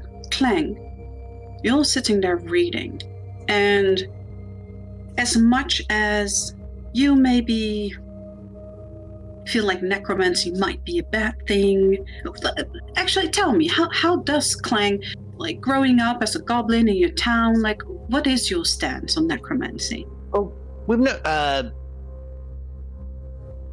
Does our tribe really have any sort of superstitions on it? No, you're goblins, and you definitely know Morgana is kind of, dabbles in that a lot, and you know that Lady Aliana seems to be a self-proclaimed necromancer, for instance. Okay, so not really had any bad experiences with necromancy. Apart from, the zombies you fought, not necessarily. Well, yeah. No. Yeah. So in terms of it being used against him, he doesn't like it, but it doesn't find it altogether creepy, like say a human would. Yeah. Okay. Yeah. All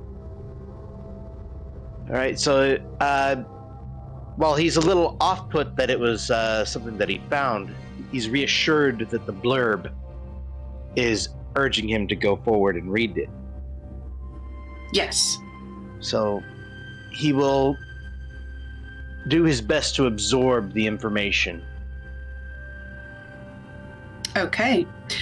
As you're reading there, and you're sitting there, you read this. You're not used to, usually you read romance novels and the like, not necessarily something that seems to be very scholarly like this one, but somehow it does really pique your interest, and you feel like you're reading this as deftly as if you were reading a romance novel, and somehow it's hard for you to tell the difference, whether those are your feelings or the blurb's feelings, but you really feel a deep interest, actually, and you kind of feel the same kind of satisfaction of learning this information as that you sometimes have satisfaction just reading something that you really enjoy. Now, as you're picking up all this information, it goes very deeply about the reanimation of someone you love, someone you care about. It goes about kinds of bonds and blood and all kinds of things. But you manage with sort of the blurb sort of whispering like weird, like bubbly sounds in your mind. You realize that there is some very valuable information there, and almost like the blurb is opening your eyes for certain passages, things that really pique your attention. A light goes up in your mind, and you have, let me see here, so that I don't make a mistake here. Clang, clang, clang. Yes. Sorry. You're fine. I'm trying to hear the spell that stabilizes a person. I'm trying to find a name here. Spare the Dying. Spare the Dying. Right? Yeah. Spare the Dying. You can already cast that at a distance, right? Yeah. And I think you can cast it without spending a spell slot. I'm not 100%. It's like a cantrip too, I think. It was all Spare the Dying is already a cantrip. Yes. But I can cast it at a range of 30 feet here as a bonus action. Yes.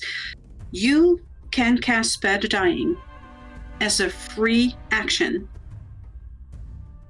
The range is doubled.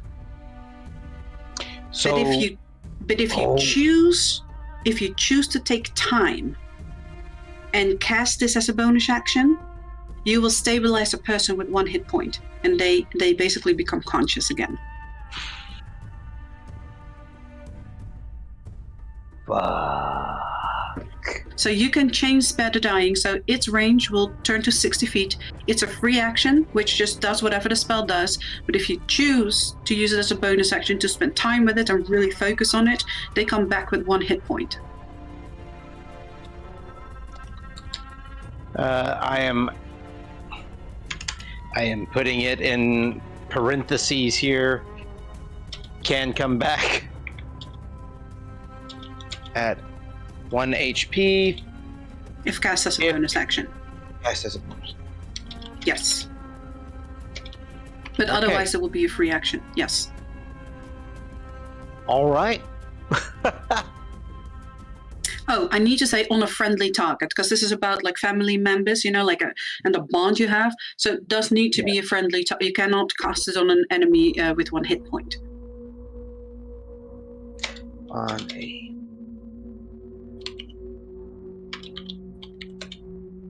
On the target that you regard friendly or whatever. So that is something that you learn. You also, because you have 4 hours left, you also realize you still have a package from Raja. Pins, you also realize that you still had a package. Didn't you? Both of you got a package, right? Am I wrong here? You are not wrong. I have a package from Krog. Correct. Yes.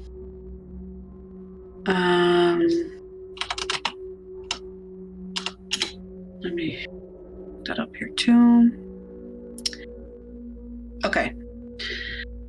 So, since we are with Clang at the moment, let's stay with Clang at the moment. Okay. You have your package from Raja. Need to grab that here.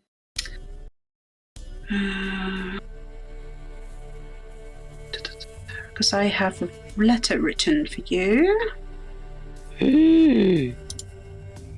Okay, so I am going to just show this to you, Clang. Oakley dokley. Place journal, Clang. So did that pop up for you just now? I don't think so. You put it into journals, right? Yeah, it's in You've Got Mail, Documents, Journals, You've Got Mail, and then Package from Raja. And you should be able to see that. I'm looking for it here. Give me a second. There's a lot of stuff to scroll through here. Yeah, I'm so sorry. So handouts, and then documents and journals and maps, and then You've Got Mail. Documents and journals. There we go. You've Got Mail. Package from Rasha. Okay.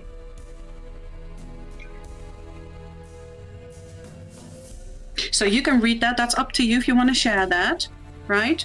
And then you as well, Pins, you have a package. So let me see. Show me that here too.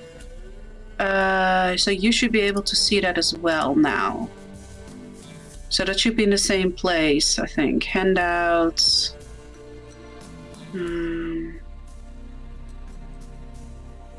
Yes, I can see it. You can see it? Okay. So that's for you two guys. So that's up to you. If you want to share it, I'll pop it up for everyone. And otherwise, you keep it to yourself. The only thing that I will share, though, is the item. Just so you can see it. But that's it. I think maybe I put it in there already.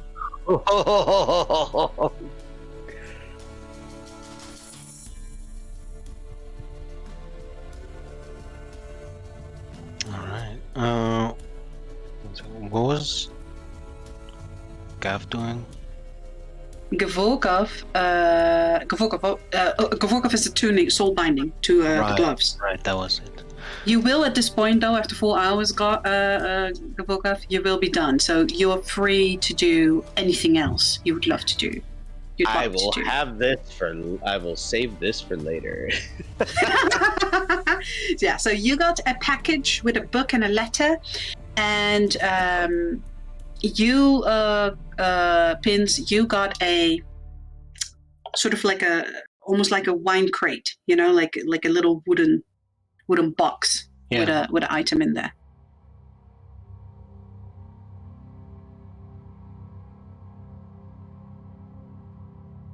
All right. Does it seem like it's a one-time use? Okay.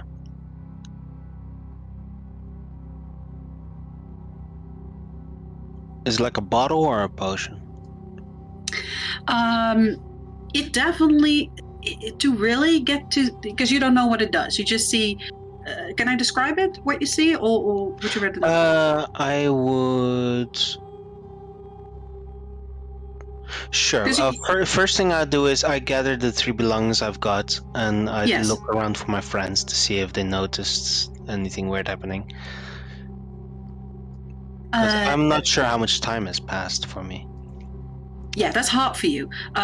So you basically wake up by the time that Clang is almost done reading his book.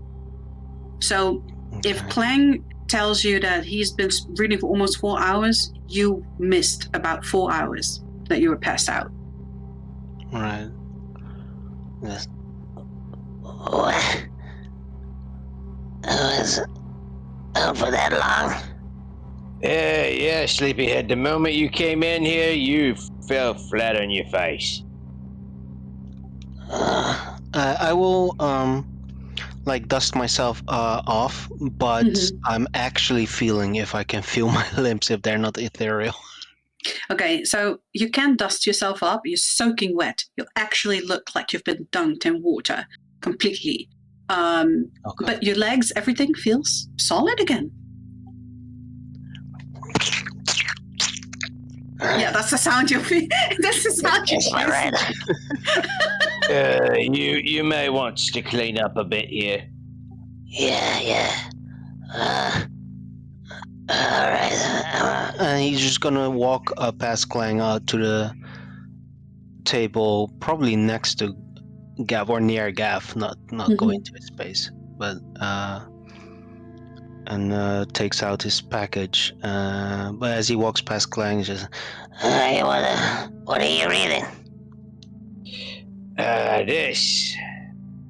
It's something new that I picked up.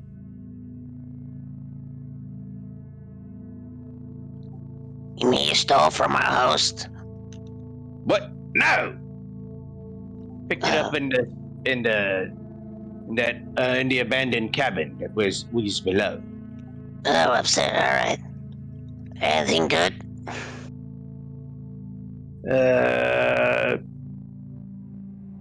Just some little tiny things here and there. Think it's like necromancy, but not the bad kind. It's like we're helping people, Isn't that what Mesmer Morgana do? Good kind. Yeah, like Morgana. And in a sense, I'm trying to be more like her. immediately head swing. You mean more like Well, she talks to the Great Blurb. I talk to the Great Blurb. She does necromancy. I was doing necromancy. Well, like as an improvement, self-improvement. Self-improvement. Yeah. Is that what they call? Right. Less hostile immediately. I'm sorry. What? Is he came from very piercing to less hostile immediately. Okay. Yeah. No. Trying to. Yeah. You looking like I'm trying to replace? No. Ain't nobody replaces Morgana. You know that. Yeah, exactly. We're here to make sure of that. Think of it like I was studying to be underneath her. You know, what's they call it? Acolytes. I don't know that word, but good on you. That's commendable. Yeah. Besides, I think I heard the great blurb saying it's okay to read this stuff. You know? You're hearing voices too now. Alright, I think you mentioned something about the hearing blurb. Yeah, I've told you already. It's not that Yeah. hard. You just gotta listen for it. Besides, and the little goops will start to pop up on his shoulders. I was making friends too. Oh, they're so cute. You know, I know, I right? think every time I see the blurb or think of I just hear bubbles of acid, so I'm not really sure. Well, it As- sounds as- like it. As Vince is talking, you see that the one on your shoulder, like his head pops up real big, like not tiny still on your shoulder, but like in comparison to its little body, in Pince's face, and I sort of mimics talking, as Pince is talking. Like with his arms in its side and like his head moving left and right. Oh my god, it's Flubber. Pins is literally just taking off his stuff and just wringing it out. And he turns to Gavin like, Well, you found anything interesting over there?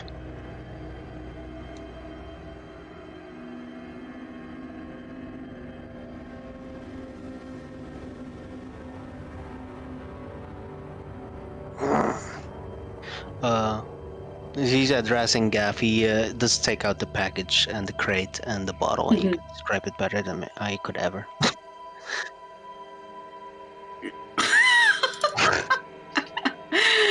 No, he was Okay. addressing you before he even took out the crate. So he takes out the crate and it's filled with a bit of like straw to kind of like keep this glass bottle safe. But you take out this beautiful, actually crafted, somewhat eerie perhaps bottle, which seems to be an upside down head, and the neck has a stopper that has a frog sort of popped in it, and there's definitely liquid inside. It looks greenish. And, well, you assume that he would like to know what this does. I think he'll take off the stopper first and just smell it. Okay. As you take off the stopper, the greenish, viscous liquid smells of stagnant water and freshly harvested peat. You're not sure if you love it or you hate it. Well, It smells Vince like would home. love it. To Vince, it smells like probably some fancy cologne. It smells like home. Yeah, it smells like home, exactly. But he would you puts like to? a drop on his hand, like really little, just a drop, and like puts it on like his neck. On his neck, yeah. You like, and there's just that scent of that potion is just exuding in a small aura, from his body now, and you hear like the really soft croaking of frogs in the distance. Oh, Put the stopper back on and take a good look and the thing in the thingy if I see any frogs inside there. No, you hear just like kind of like in your area, not necessarily from the bottom. Huh. Also, if Clang was looking at Pins walking away, wherever you leave the water, whenever you've been wringing it out, flowers start to blossom. And so in the path of your footsteps, which are soaking wet, flowers are blossoming, like wherever you're walking. Oh. But, Gavorkov, I assume that you will What the fuck? do this for him. Okay. So you will identify this. Let me sorry. Oh, This is a little awkward here. Let me make it bigger.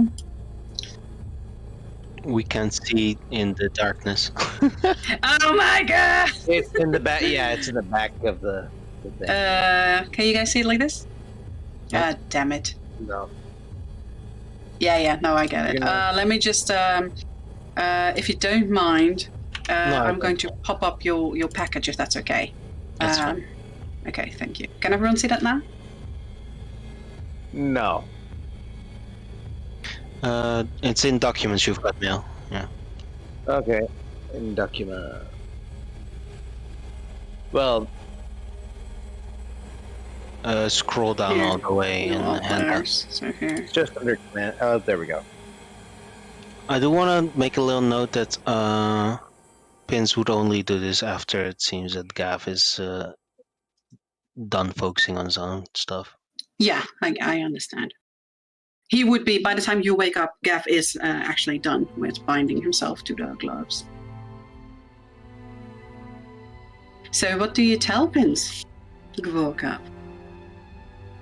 That's the bottle. I love the design of this. Oh, God. So good. It looks so good. You do read on the front that it says frog in your throat.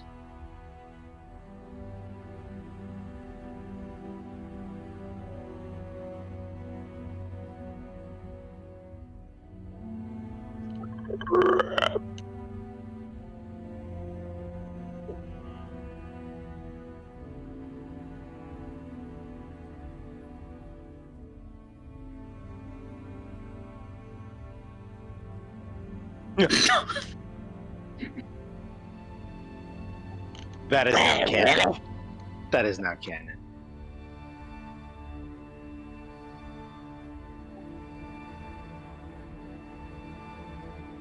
Well, that could be handy.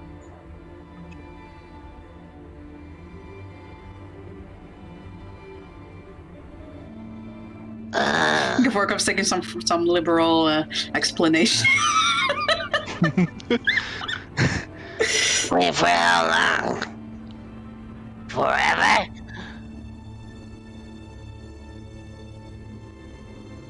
Alright.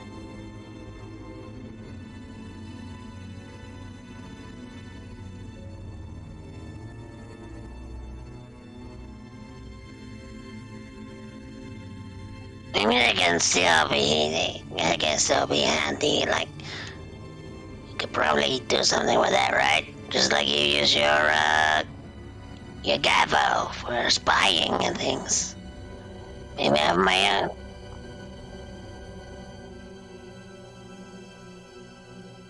Yeah, like a lot of Gavos.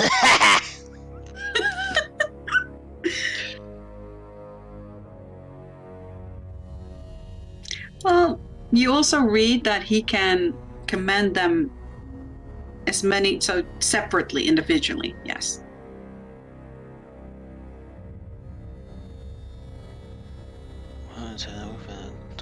Swords hit points. Yeah. Right. Well, that's good to have in the back pocket. I'm gonna keep this one safe. See, maybe we should use it wisely. I will put this frog in the throat in my sphere. Absolutely.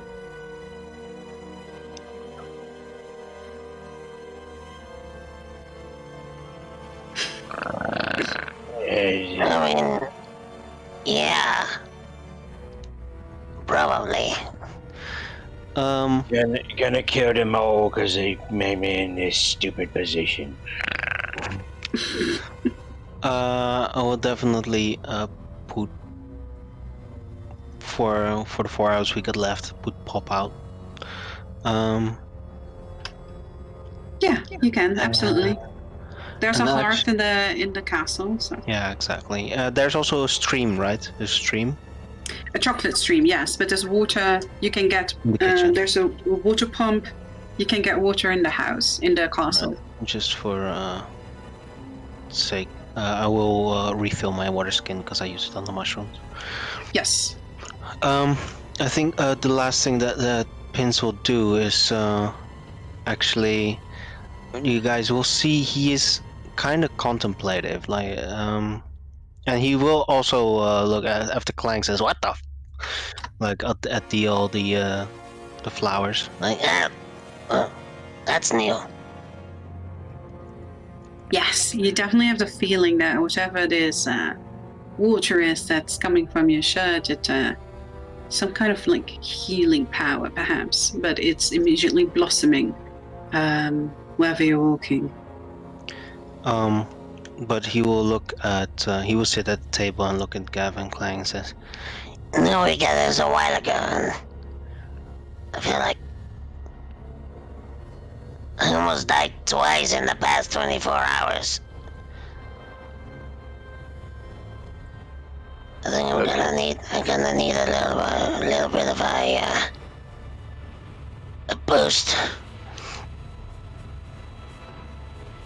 How much of a boost you talking? and he's going to take out a little potion, little flask that seems to. I don't know. What does it look like, DM? I swear by Which- Morgana, if it's more coffee, I'm gonna kill you. Yeah, it's more coffee. Behold the cosmos. Behold the Cosmos. Behold the Cosmos looks like this. Let me put that in the general chat for you guys. All right. Where are you? Potion.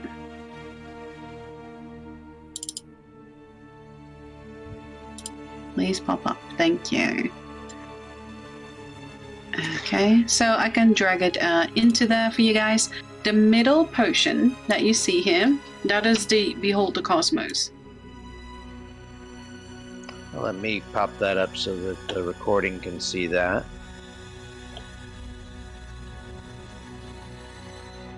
Okay, if it'll just pop up here. The middle one, you said.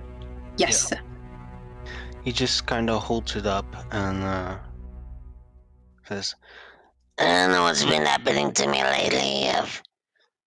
I think I've heard Jack of Hollows whisper to me.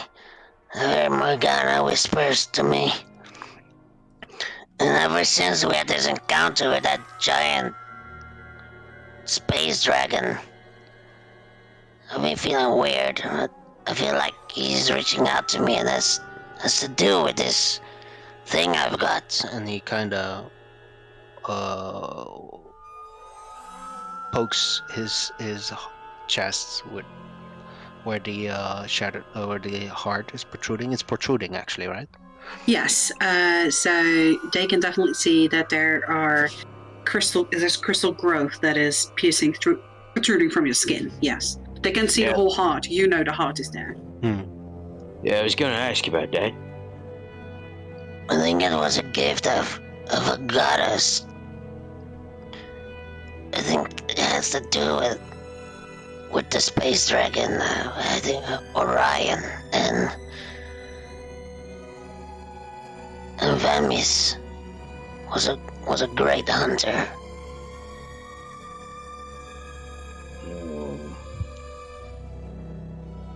So what, you're gonna start worshipping that one then, eh? I think the other one that I really worship is Morgana. Oh, Morgana. Hey, Morgana. Yes, okay. You've got that going here then. So, what you gonna do with it? It feels like they could aid me in a way, and it feels like I feel different. I don't know what all of this is. And he wrings out his hood like next to him, and there's like little flowers sprouting from Splash. I don't know what all of this is about. And, I think it's a similar thing that happens whenever I fall in battle. Like the hard thing happens, and there's all the water around. I think it's all connected. I'm not really sure about it all. I just feel like I have to do this. I see. No, I don't.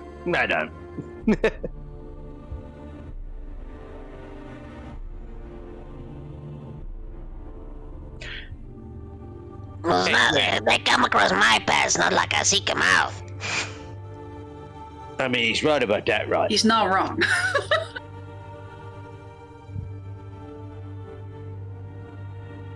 But she's not exactly turning them away either.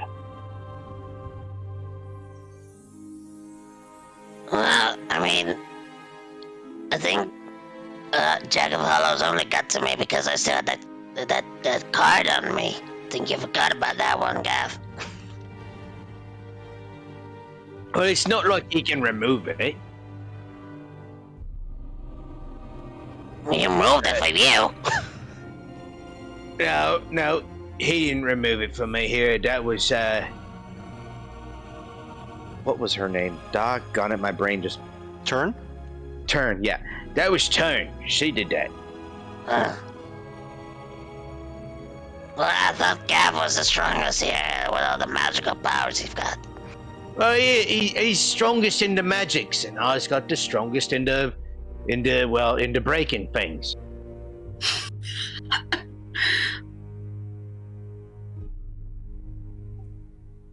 Well, Look, I mean, yeah, I don't know. I guess I missed out on Turn then because, well, Jack said part of my soul or something is his.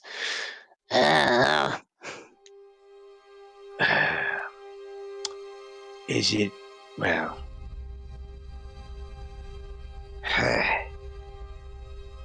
tell you what. You're kind of religious now, Clang. What's it mean to have my soul bound to someone?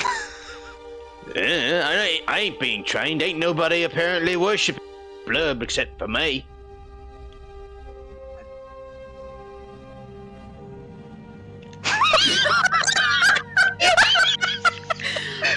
Inspiration.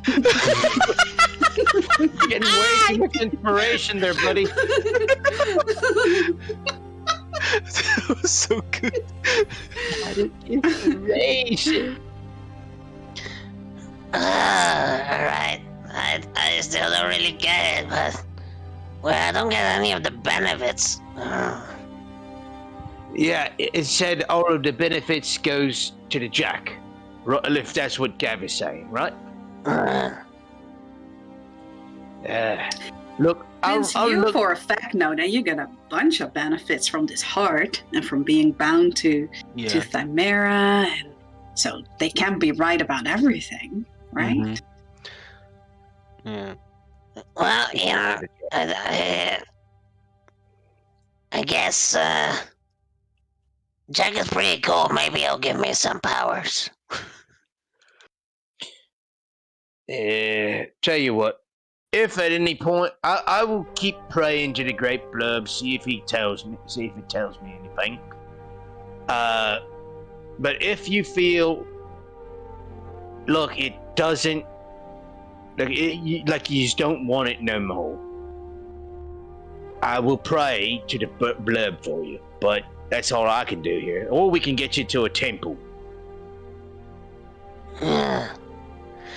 We'll see how that works because it was a kind of a curse with you guys, right? Well, you want your soul, right? Yeah. Well, does that mean that your soul belongs to the Blurb? My soul has always belonged to the Blurb. Just as yours did until the Jack took it. I don't know about that. Gaff, is your soul belong to the Blurb?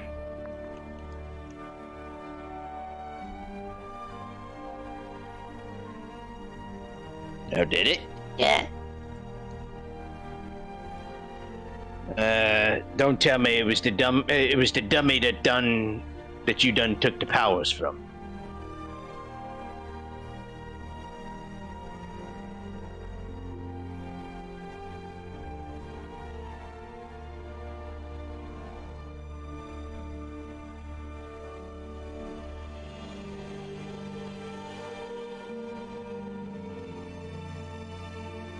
It's not a snake lady. It's a wolf lady. Oh, what? I was confused. Yeah, the moment you said snake, I'm like, what the hell? She has slit eyes, basically. Slit pupils. Yeah. Horrify, terrify. What was her name again? Tarot.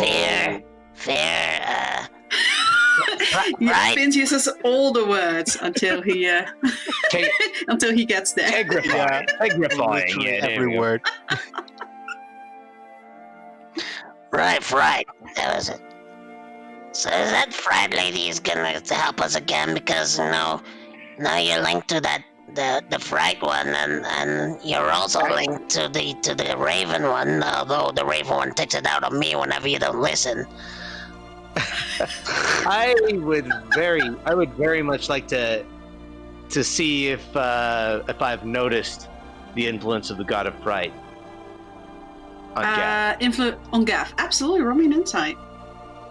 Insight to negation. Gav has canines now. Gav always had sharp teeth. They just look a little bit 14. longer now.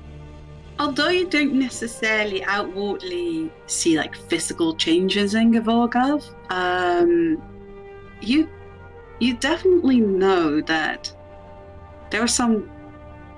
He has some powers related to that. I think you guys witnessed that at least. Hey, 'Cause he's Yeah. a bit of a cleric now too. Because you know that whenever Gavorkov now uses powers, that there's this strange sort of boost in his ability sometimes. That when he hits a target, sometimes he can push him away. Sometimes he can suddenly, make this massive leap himself. Things that Gavorkov wasn't able to do before. Yep, he's definitely becoming an holy man there, Gav. And wholly acrobatic. I thought you were just getting a pep in your step. No, he hasn't had sex yet. That we know of. Okay, that's pretty good. That's pretty good. Yeah. Well, seems all of us are some kind of cleric now. Even Nico is a holy man. But Iko was always a holy man. Yeah. Well, here's to gods. Pop the cork or whatever the stopper. Okay. Yeah. My That one goodness. smells funny like brogues here. Here, you take this one here, and I'll pull out a bottle of booze from my sphere and give it to him. No, I am holding the potion of the cosmos. Behold the cosmos. Oh, you're drinking that. Oh, Oh God. Okay. So here goes. you've been sitting there at a table with you guys. His little wooden mask, the burning blue and purple eyes, and he takes just backs the entire potion, and as you sort of like, oh, tastes pretty good. As you guys watch him, those flaming eyes turn like galaxies, and whenever his mouth is open, it emits light. Also like galaxies. Like whenever he opens his mouth, it's like there's an entire galaxy there, and you see that his skin sort of like gets this little flecks, like freckles that emit light, like little stars. And as soon as you realize, hey, this tastes pretty good, you feel just that surge of power, potential, something going through you. You feel like the knowledge of the world, almost like you're back in a cloudscape, sort of like lights up your mind, and you can latch on to some of that before it very quickly fades away again. You get the benefits of, what is it? I think you get a stat increase, and you get a sorry? A feat. A feat, yes. As you guys watch him as he's sitting there, and his eyes, like I said, like swirling galaxies, and it's almost like you guys see a radiating halo, and it's a little trippy, to be honest. Clang, you've accidentally eaten the wrong shrooms before. This kind of reminds you of that. And Gavorkov, I accidentally drank the wrong thing and almost died. So yeah, I know the feeling. Also, inspiration for you. That was good. Pin, Gavorkov, you definitely look at that and you feel a little bit. You cannot let Pins become more powerful than you. You probably should put in a little bit more. Maybe pray a bit more to not necessarily pray, but spend some more devotion to your patron. To maybe suck out some more benefits. But yes, you suddenly feel that surge, Pins, and you get to, was it a 1 or 2 point stat increase? Just one. 1 point stat increase, and you get to choose a feat. I think based on what we discussed, besides the whole galaxy thing, also see like hear like soft whispers and the shadows like forming around him. Yeah. So which feat? The one we discussed. The one you discussed. Okay. And which are you leaning towards at the moment, in the state you're in and the experience you've just had in the cloudscape? He wants to center himself and cling on to what he knows, which is Morgana, because he's very in deep water right now. So, considering what just happened, you are completely shifted towards Thymera, towards the Celestials. But as you drink that, you almost see two spheres. And both of these spheres glow with their own power, and they're both a part of you. And in a moment, it's almost like you find yourself in the sphere of that is represented by Thymera. But you also hear the call of the whispers.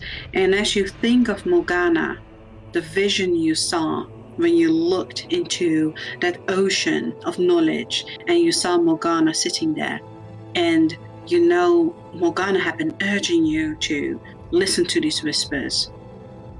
You try to focus on that, and you start shifting towards the other side, which means that at the moment, that is your blessing.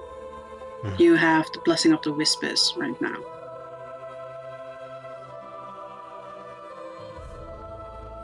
Right. Nicely done. Nicely done.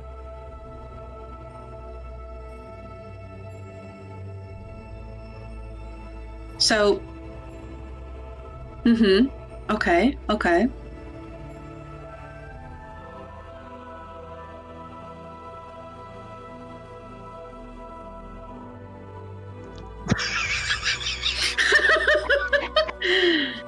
Oh, you immediately hear, and your hairs kind of like stand up straight in your neck, and you almost open your eyes as you slowly swallow. You didn't expect an immediate answer, but you hear it echoing in your mind, kind of loud, almost like she is like right there.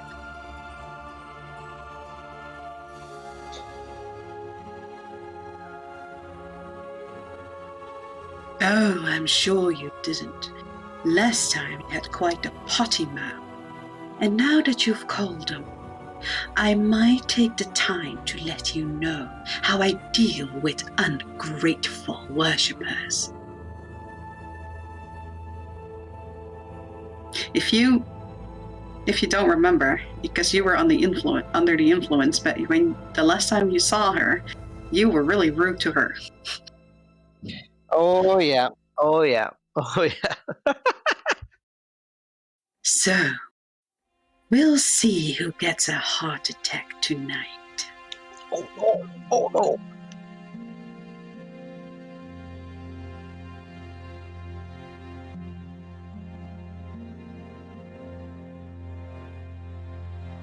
Are you redirecting blame?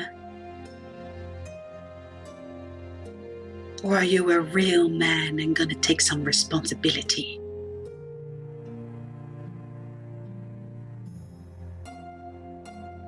Oh, so goblins do not have gender then?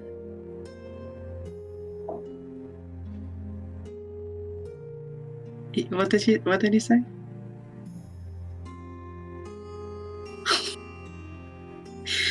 then, I suppose you don't have a need for this, and you feel an intense burning.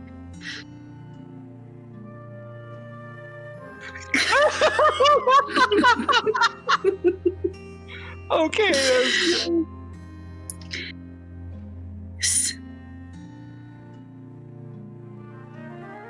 Oh, those are some of my favorite words. Me. So you want to insult me, and you want me to come up with the plan.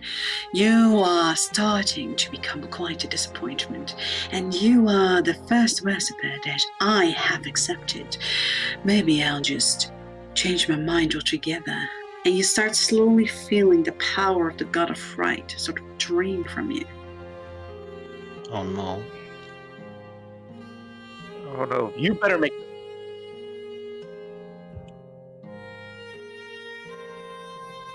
Oh, it drains pretty quick.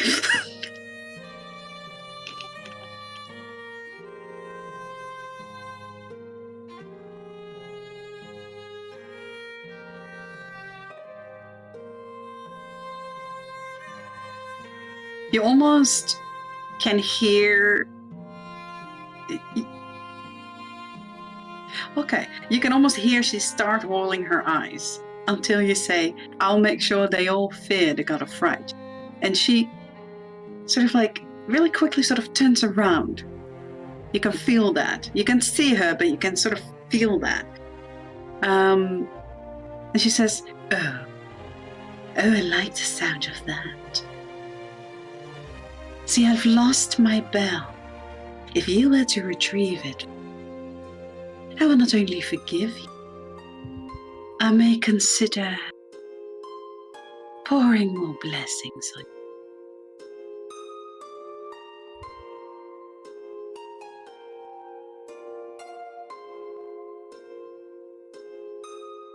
you. Yeah. Well, and you feel like she's touching your forehead, like you feel the warmth of her finger. You felt that before. She taps your forehead and she says,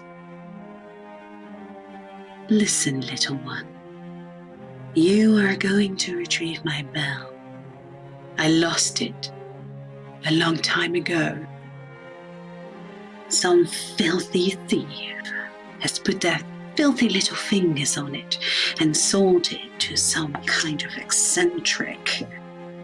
I want it back.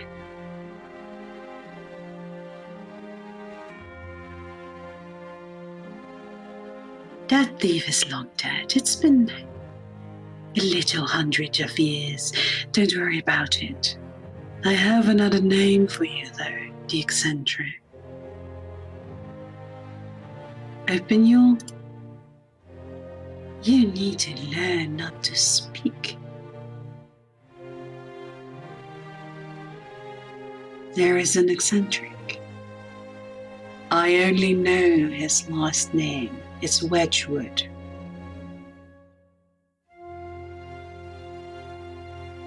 He is the last one that I know has held the bell.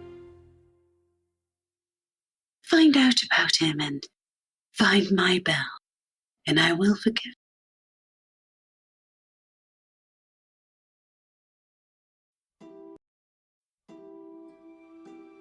Okay, good, because I was almost thought that I could say, you can speak now. You need to work on that, you know that?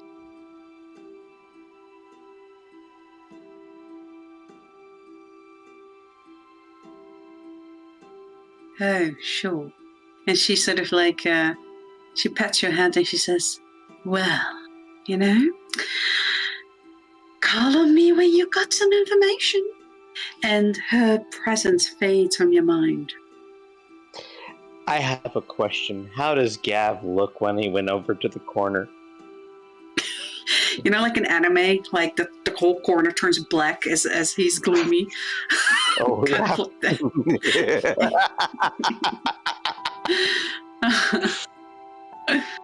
I'll take it. So how you But, gonna type it out, Gav? You do feel the power of the god of fright return to you, Gavoko.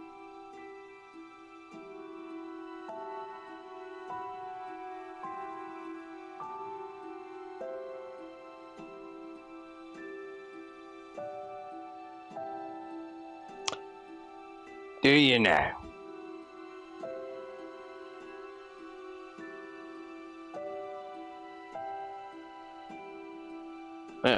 Wait, what do you mean? What do you mean she's nice? I mean, she's always nice.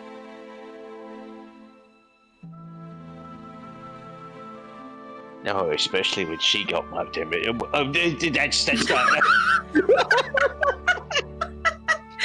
To you, it was a wonderful experience. I'm gonna have to agree with Clang on this one. Yeah. So I'm gonna go ahead and say, you're just stupid. Sorry, dude.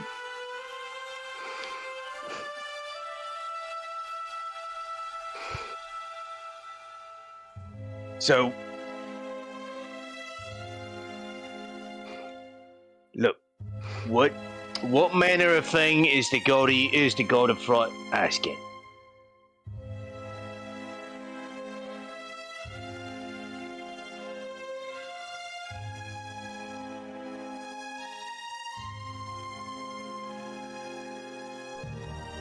Well, he's got considerable resources now.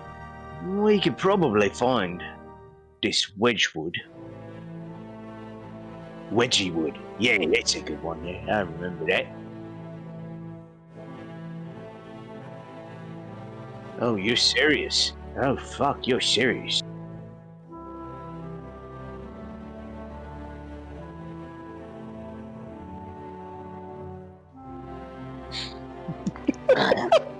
Dear Mesmer, it seems Gav is no longer interested in sharing his thunderbits with you. Yeah, no, I know it's Wedgwood. I'm just being Clang. Actually, I wanted to say, I mean, possibly Clang is right. It is spelled Wedgiewood. Knowing how humans spell it, it probably is spelled Wedgiewood, but they's just pronouncing it wrong. Look, so you're serious? They want us to go after this fella.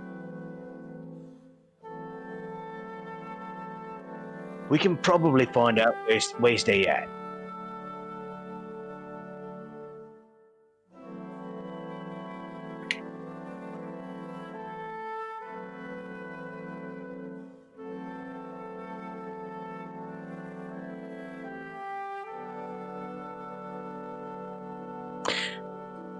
Oh, well, she's a high maintenance type then, eh?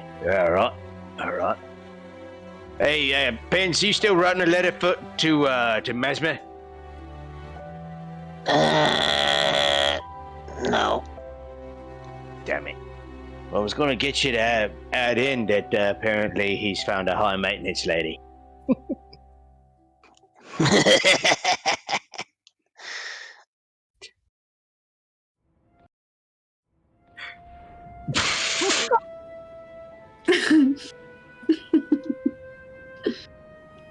I don't need a lady to hold my thunderbits, I can hold my own.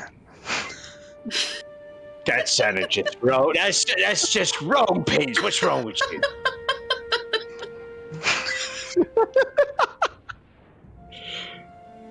As you guys continue talking amongst each other, you start seeing that the grandfather clock is starting to hit the 8-hour mark in about 10 minutes or so. Yep, time to get up, time to move. Not enough time to fix me armor or anyone else's armor. Sorry, boys. Yes. Yes, I usually would do a little break, but I would like to continue a bit further because the session's not going to last till 6. So if you guys don't mind, we'll continue on for a bit. I'm fine with that. Okay, fantastic. You guys have the choice to let Ikamale recover here or to take him with you. What do you think, guys? You will. Do we get the benefits of a full rest? Of long rest? You do. You do. You do. It's Just kind not- of hard to say here because he would be beneficial against zombies. Yeah. It's But- absolutely up to you guys. He will have recovered all his hit points and everything, so Y'all he's can definitely shrink useful. it back down here. Oh yeah, that's true. Oh, there we go. So it's up to you. It's just like I understand that sometimes juggling two characters can be a little, daunting or difficult. So it is. That's why I'm just leaving it up to you guys.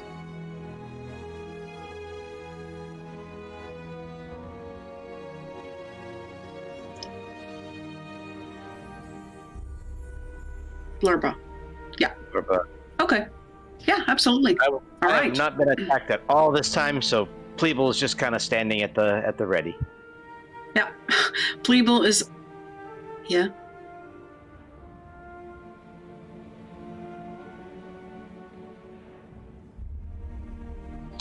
Mhm. Ooh.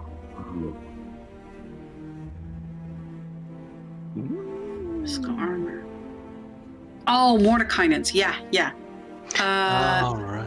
And you had another scroll that you still hadn't read, right?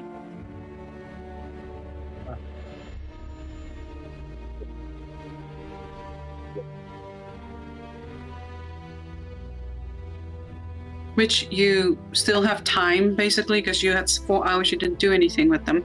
But one thing that I will say, Clang, Yeah. Kleebel will actually, the moment you have some time, pull on your pants. And Kleebel is in a place that he's never been before. And as you may recall, Kleebel likes long walks at the beach and friendship. And he would love to take a walk down this beautiful cookie wonderland next to a chocolate stream with you. Yeah, while we have the time here, he's just gonna basically introduce Pleeble to the wonders that is this little Insta homestead here. Mm-hmm. Now, Pleebles, I Okay. don't know if you can drink, but that there is chocolate, and it is Pleeble just delicious. dunks his head in it. So all I don't the think we moss, had- everything covered in chocolate. I see you can drink. Lovely. He definitely can. He seems overjoyed. This But you place- spent some time with Pleeble Volkov. You still get to read one scroll if you want to. You, though, Pins, are just completely taken by the wonders of this potion. Mhm. And Clang, you definitely also fulfill your sort of duties with Pleeble, who seems very happy with you. And he's sort of standing with you, goes up by a lot here. Oh. Oh. Are those level 2 skills popping up on him? You have the feeling that if you keep spending time with Pleeble, that yes, he will level up. Ah! So that is, but there's a bond forming, a good bond forming. So keep at it. Gavukov, do you spend the time to read your finals to try and decipher your final scroll? Okay. What you find? Let me see here.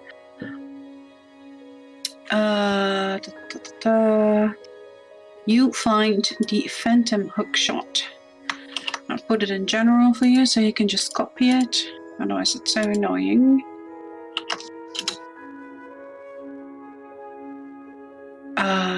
There you go.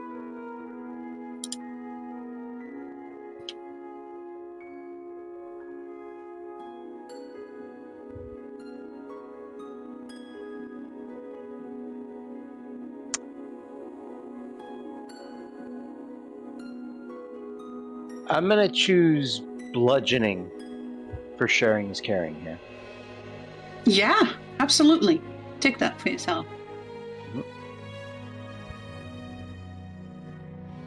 I'm just gonna make a mark here.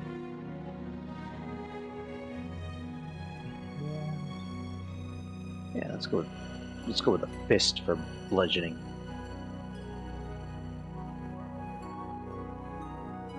So this is basically because you have Zalen's.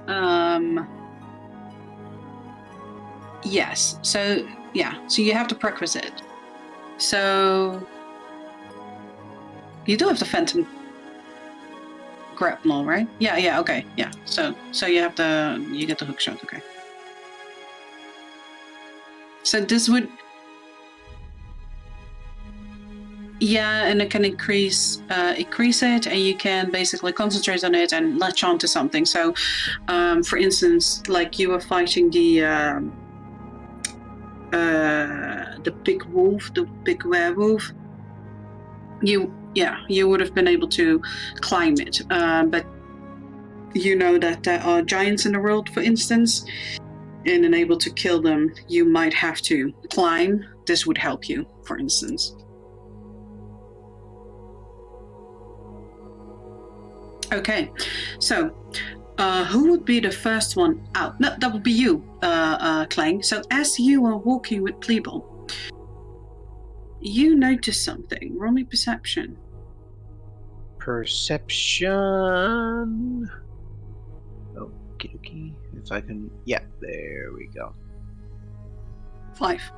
Not fantastic. I would like to use that inspiration for that.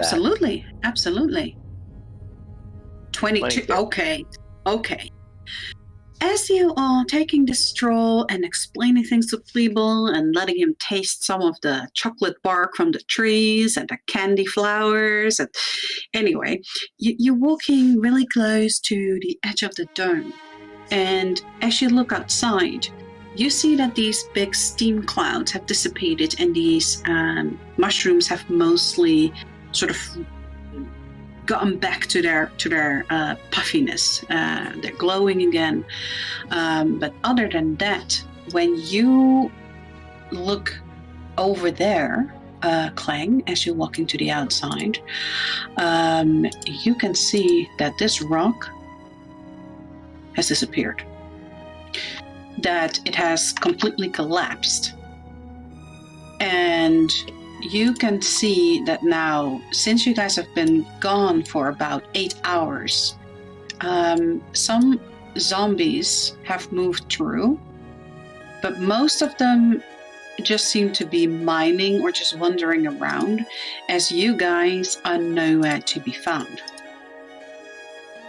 Okay. Hey, people, we better tell the others. If they don't, if they don't do anything stupid, then we can get out of here. In fact,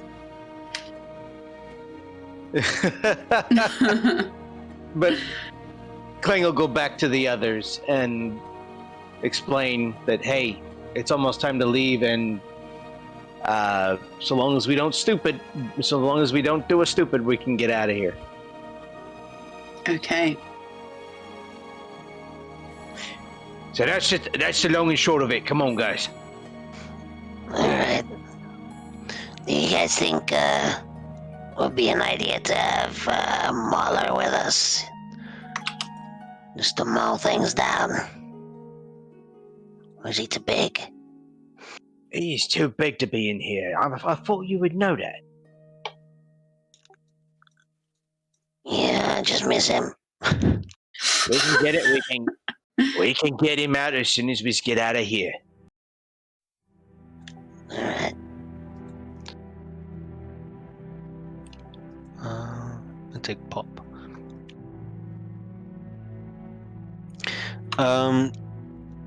Did Pop give us the long rest benefit or not? Pop gave you a short rest benefit because by the time that you popped him up, basically, Yeah, half the long rest was gone. Yeah. Yeah, that's fair. All right.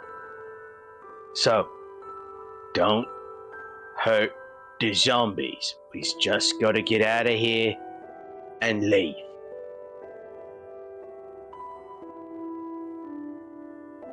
Yeah.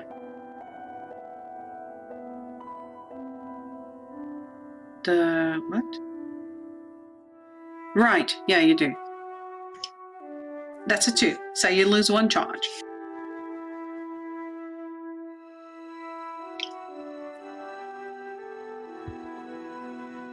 Yeah. Oh, Oh yeah, that's true. So you don't lose a charge. It's still back there. Yeah. I need to pull you into a different room for a second. Oh no!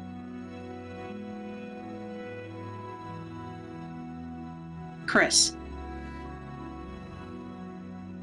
Okay, so I have a little thing. So on the map, you know that rock that they are trying to break? That's actually an object for me that I want to remove. But I realize, because you so perfectly made that whole lighting thing, there's an area on the map that I need to now basically, you guys can walk through, like an opening. Is it possible, when you look on the map, like this area over here, like where you put that, what I told you, like I just need to be a stripe, can you remove that one or not? Just that bit, just that stripe. Yeah. Because there, like, do you remember I wanted this to just be just that, only that one bit? Can you do that for me, please?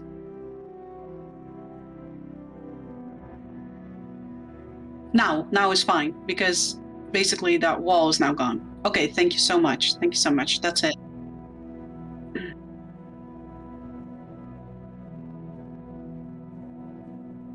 Hello. Because we see the Minecraft shaft. All right, I'm gonna get myself back over. We're going back to the. Here we go. This one. So, you guys, yes, because Long rest.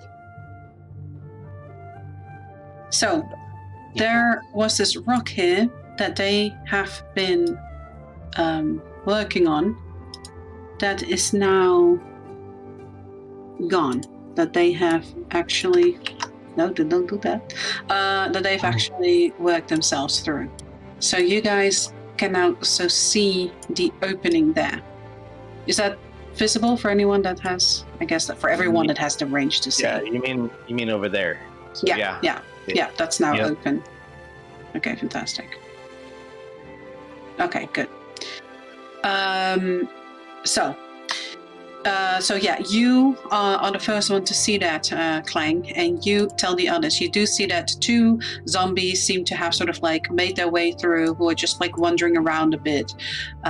This one is just standing around, really. This one is also just like kind of like looking around, and you see that this one has gotten on his hunches, basically. You see that there's another corpse here of apparently one zombie that has died because of the corpse explosion, the trap that Pince has set. You see that this one over here is sitting on its hunches and is really carefully sort of like, again, like there's like this hole in its skin and it's pulling sort of like a spider-like wire from it, and is really slowly starting to wrap one of those bodies in it, like a cocoon. And you've seen this twice now. So it seems like not necessarily done by a spider, but by these zombies. They're wrapping these corpses, almost like they're breeding these swarms of rot grubs. Hell, that's wonderful. All right. Do we still hear the banging from upstairs? It's been 8 hours for that. No. Especially if you're all listening, and especially with Pince's passive perception, if he's putting his attention to it, you no longer hear that banging. And it's indeed, like you said, it's been 8 hours. Very likely, they assumed you're just dead or gone. Minutes for them, whatever. Yeah, time is weird.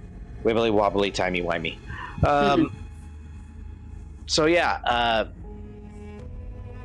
Kling is gonna go ahead and ask the group as the dome is starting to fade or shatter or whatever it does, he's going to ask, all right, we can go up or we can go into there. I don't hear nothing from up there, so we can go back or we can go in. But if we go in, if we all die, I'm blaming you. And he's gonna point at Ikamali.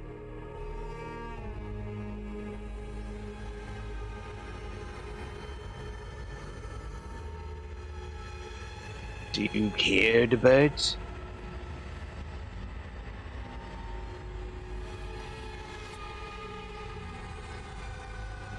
Well, Gav, what if you use one of your small animals to explore a little bit?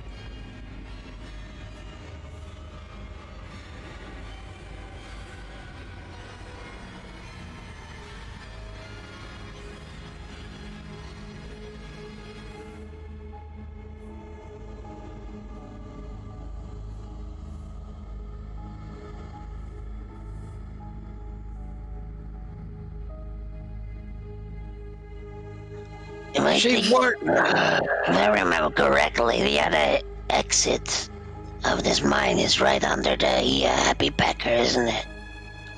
It is. So why would we go back if we knows we's gonna be getting in trouble and disgracing our names?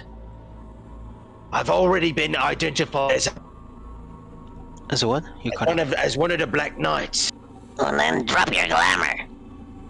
Yeah, remember that they only recognize you as Black Knights as long as you wear your glamour. I did wear my glamour at the time when I was there. So you can drop it, and they won't know basically who you are. Even so, the groundskeeper saw me, and he was a high-functioning sentient zombie.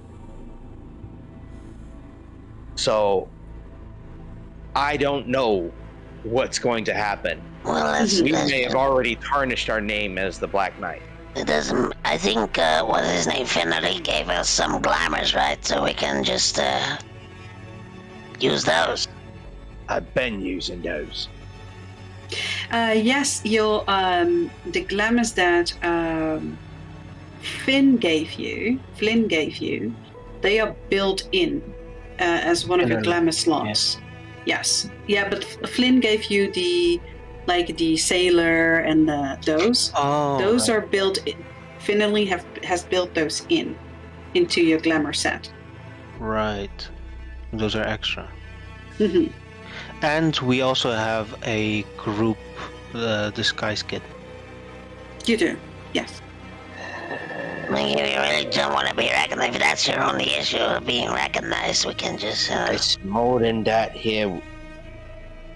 Look, if we make a break for it, we's gonna live. Alright? But if we go further in here, if we come out inside this lady's place, then we's gonna have to kill her. He's gonna have to kill everything in here. Well, let's just use Gabbo the spider and go upstairs and see if the guy's still up, right?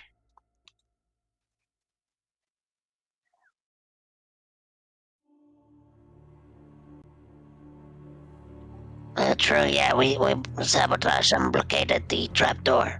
You did do that, yes. Again. But I can always unsabotage it. Yeah, right. Well, let Gabbo go up there and see if he hears anything, Gav. What is Spider Gavro's speed? Slow AF. 20 feet. You know that you have perhaps 5 minutes left before this dome starts disappearing.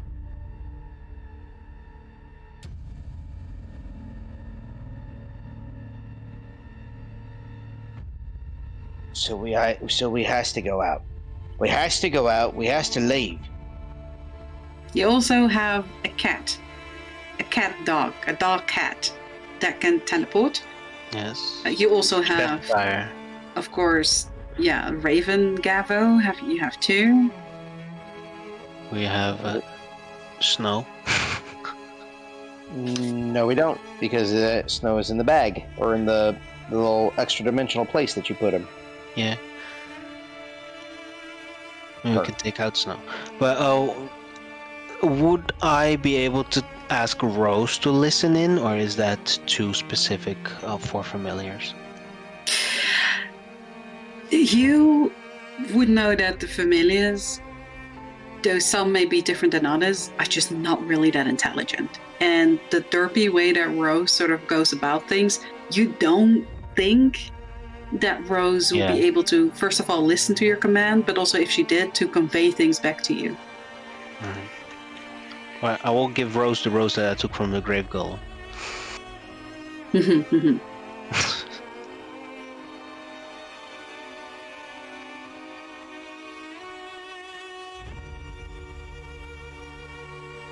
Okay. It's the best we got. It's the best we got. Do it.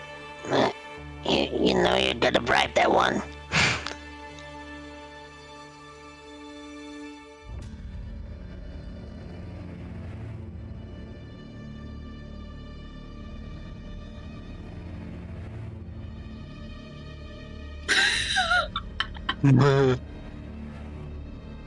As Gavorkov is like going through his back, all your stomachs starts grumbling. You guys haven't eaten for a while. All right, I'm breaking out the cheese. Before you guys all start starving. As you start breaking out the cheese. Well, actually, oh right, yeah, it's been 8 hours for us. Yeah. As you break out the cheese, Cheshire seems mighty interested. Oh, That's true. so I'll break off a pound of A pound. Okay. cheese for each of us here. except for Cheshire, I'll feed him a bit from my own. Okay. You see that Cheshire is very interested. Actually, immediately starts like licking and biting at it. Apparently, he has kind of a love for cheese. I know it. You're a cheese connoisseur like myself. Yes, it is. Oh, yes. I didn't eat it, buddy. You stuff. What?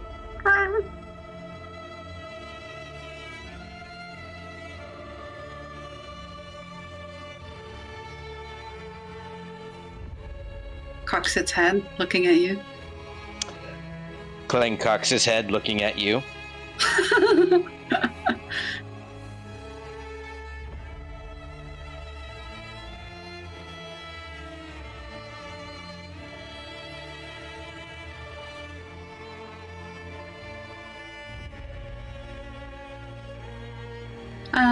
You see Cheshire immediately starts moving out of the dome, and silently you see him disappear from here, appear on the step and disappearing again until he sort of seems to be climbing up until you no longer can see him. Of course, you have your mental connection, but he makes his way over that really thin ledge that you guys had to sort of like, squeeze yourself over, back to that second ladder where he is teleporting up and up and up. And you see him sort of claw a little at the hatch that's closed, and then okay, I'm assuming you're looking through him. Are you? Okay. And he teleports through, and he's in the middle of darkness. And then you watch him walk through what seems to be some kind of wall. And as he turns around, you see that there is this really big, heavy crate that has been placed and pushed over the ledge. And there's like these big sacks of perhaps sand or grain. You don't know what it is, but these big jute sacks that have been placed. Looks like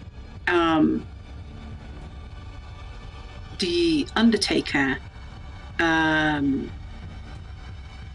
is no longer there, but to make sure that if you survive, perhaps, and you try to come back here, he blocked off the exit.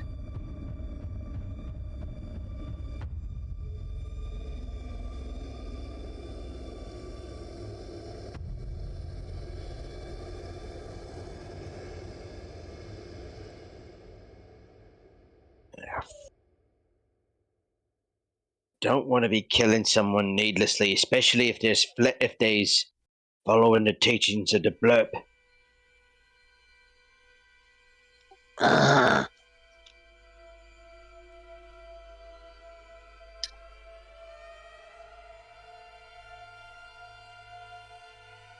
Morgana controls zombies.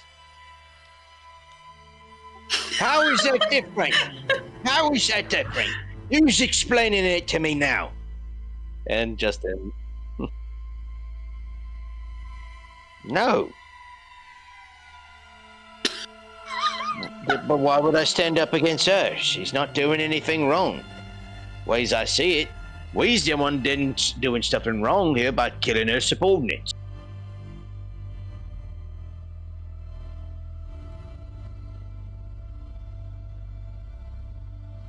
As you say that, you hear a little crack, and as you look up, the first tear in the top of the dome is starting to appear.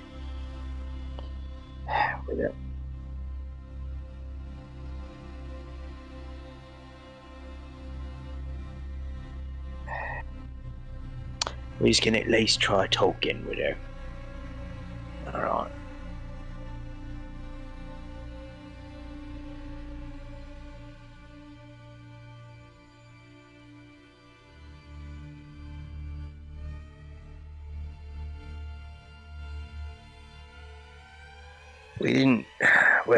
I didn't blow up the mine. I was trying very hard to maneuver between these shrooms. You lot was over here blowing shit up from the start. how blocked off does it seem upstairs?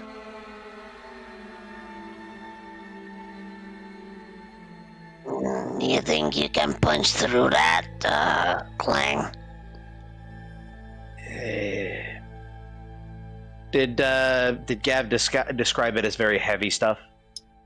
Yes, it will be a very big crate, and also like these big sacks that are laid on top of it as well. Maybe if I was huge, but I've already used that. I did use that during the last conflict, right? Mm-hmm.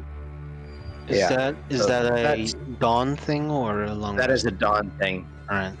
Yeah, you. Same as Oh yeah, a dawn. Yeah. Well, what if Eco makes you big?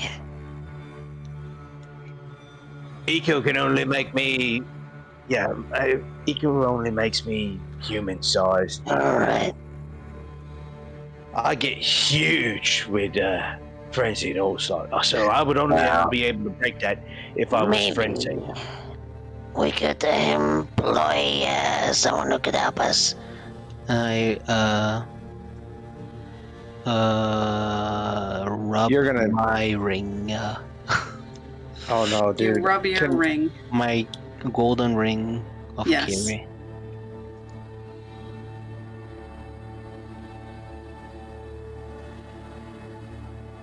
Oh, you know, Kiri never likes to waste time. This is true. You have rubbed that ring, but there doesn't seem to be a reaction as the dome is now shattering and dissipating. Yeah, she's not gonna come. Think she's busy, or she probably knows there's danger. I can smell it. I think she can smell the danger. She's got a really good nose.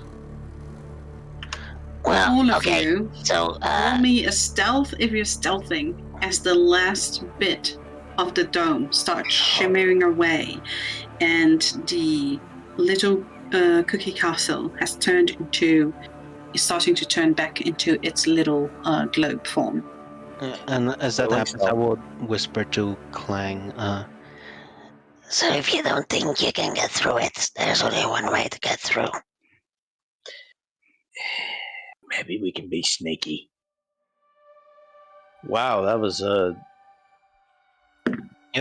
I can't roll over a 10 this session. at least it was your modifier helped. Definitely. Right, well, Oh boy. your group stealth. Also, actually, roll me Inkumale Oh no. before I actually say that your group stealth was good God, enough. no! Oh God, no! Yes, he does. Oh, okay. Because of the armor, it automatically rolls disadvantage. That's Yeah, but that still is high enough. And as you guys are basically now left there, you can pick up the cookie castle, the little snow globe, and you have not yet been noticed. Like I said, this one is on its hunches and is basically sitting like about here, where he's placed, as he's slowly making a new cocoon. This one is just standing there, sort of like staring, looking at this direction. You do hear some clinking of pickaxes around here and around there. Yeah.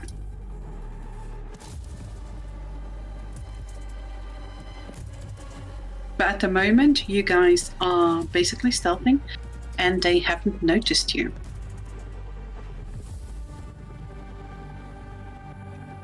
We should go.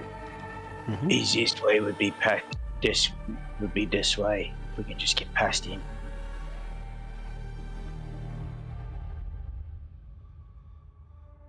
Pins, you can go invisible. What? Can Pins go invisible? Use a sneaky git. Go for it. Well, only when I'm not standing next to mushrooms, I'm invisible. Well, you're quite literally. Yeah. The mushrooms underneath. do not have a big projection. You basically only see things that are right next up to it. So you are invisible right now. Okay, in that case, I will move on a little bit. Yeah, as long as you're not standing like directly next to it, you will be able to remain invisible. Can I move like that? Well, there is mushrooms over here, so if you step over there, they will see you. Didn't they explode from the guy that I throw on them? Not all of them. Also, there's a new corpse there that he is binding, so that's the only reason. Since you are small, and like I said, there's a little bit more space than it seems. You will be able to sort of sneak behind him and over like this if you want, but you will have to risk either way, whether you go run through here or around. You will have to make it over those corpses. And like I said, there's this one too that is now also sprouting mushrooms. Am I still wet? After an hour, that depends. Were you actively trying to dry up? Because you have slept with Pop as well. No, I put Pop in. I haven't slept really. We were just sitting around the table, didn't we? Yeah, but you did take out Pop, which Pop needs a campfire or something, or a heart. I'll say that you're damp.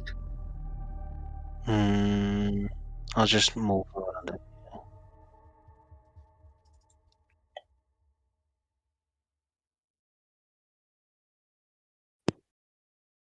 It's gonna make noise.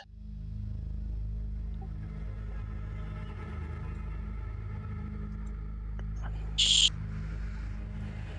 He's already gone. Look. Yeah, I have already moved. You all not see Pins move. No, I didn't. Pins, roll me. Oddly enough, I have the work. As you're gonna move over those corpses, Pins, I really need you to roll me an acrobatics. If you try to not step on those, if you try to sort of like push off against the walls, like maybe like try to sort of grip against the walls and shimmy a bit against, over the walls to not touch those corpses. The moment you make any movement towards them, you do see those grubs move under the surface. Well, let's see if I roll over a 10. Nope. A 13. Okay. Let me see where you are. Oh my goodness. Okay. So you are around there. There is a shuddering. The zombie sort of goes like, looks to the side, doesn't see anything. Do you keep still or do you keep moving? I keep still. After a few seconds, the cocoons settle and the zombie continues binding wire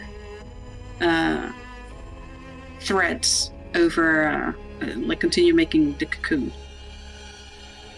So roll me another acrobatics to see how well you can move further ahead as you climbing this wall. 23. Okay. So you start sort of shimmying against that wall. You do go at half movement since you are actually, grabbing the wall and sort of moving against it. So as you land right here, you do manage to actually avoid these corpses from blowing, especially since you're damp as well. They don't light up. As you're looking down here, you see that there is one zombie that is mining against the wall. And behind you, you also see one that is mining.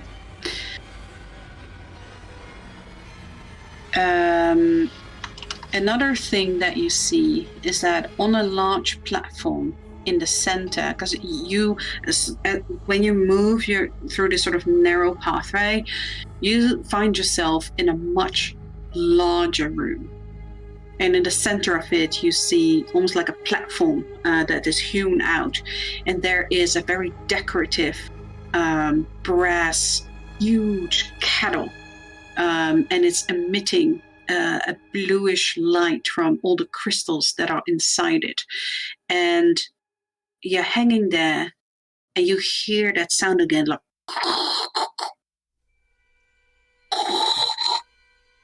as if someone is dragging something extremely heavy over this coarse ground. And from around the corner, around that area, a greenish light is starting to appear. It's moving, and you see a large shadow cast against the wall further on. And it looks like, if you can sort of roll me an insight, if you can understand the of what you can see from the silhouette. 15. It definitely looks like a smaller creature sort of dragging, and you hear the chains of it, like big heavy chains, and it definitely looks like something very square and large in the shadow that you see. What it is hard to tell, but it definitely is a creature dragging something with heavy chains. Does it look like a zombie or humanoid to me? From the silhouette you see, that's very hard to tell. It doesn't move much like a zombie. Okay. It doesn't seem to sort of aimlessly, in this weird, like slow, like sort of almost limping way. It doesn't move that way. But if it's a zombie or not, you won't be able to see from the silhouette. From the shadow, from the shadow on the wall. Yeah. Is it what direction is moving in? It's definitely moving that direction. It's definitely moving to the big open space that you're in now. And this zombie is looking this direction. The zombie is looking this direction. Yes, this one is mining against the wall that direction. This one is mining over there. So you're hanging diagonally almost above it, but it hasn't seen you. It's just mining. I'll move over here if I can. Yeah, roll me a stealth, and roll me another acrobatics to quietly get off that wall.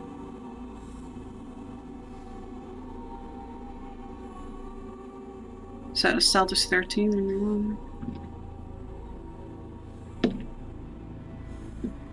Okay. With the sound of this mining, they do not hear you. You're standing there. It's extremely dark, except from, like I said, the glow that comes off from that huge kettle. And as you squint your eyes, you see that it has 4 kind of almost dragon-like sculptures that are holding this kettle up, each facing in a different direction. And it seems to be filled with crystals that you have seen in the previous room as well. Clang, as you guys have been stealthing and as close as you are towards those crystals, you see that your pauldron sigil is slowly starting to light up blue. And you feel a pull. You notice that this zombie is starting to react to the light, is about to turn around. Now you can cover it if you want, you can, but you do feel that pull. What do you do? See, I don't actually have an actual cloak to throw over this here, but what do I have? The umbrella original. I got nothing. But the disguise kit should have a cloak in it, right? Yeah, but you can also, like, the sigil isn't that huge. You can even just try to put your hand over it if you want. Yeah, have the black blurb cover it. Yeah, you can even try and do that. Hey, help me out, mate. Yeah, as you make that, like, it makes that sound, and it's sort of like almost like, you know, something splashing and streaming like a fluid over your armor. It covers that sigil and it quickly darkens up again. And you see the zombie kind of turn around, look that way, but it doesn't react. And it's hard to see with those milky eyes, but it more looks to look past you and then slowly turns around again. And now seems to have found some interest with these blue mushrooms over here. Clang, as you feel that pull definitely towards those crystals, do you turn? Do you turn with your pauldron or do you ignore it? Yes, because Okay. these pauldrons have never led me astray. All right. As you turn, you see that little cracks begin to form, tiny, tiny cracks in this crystal. And almost like you're a magnet, little pieces like fling out from there and embed themselves like against your chest.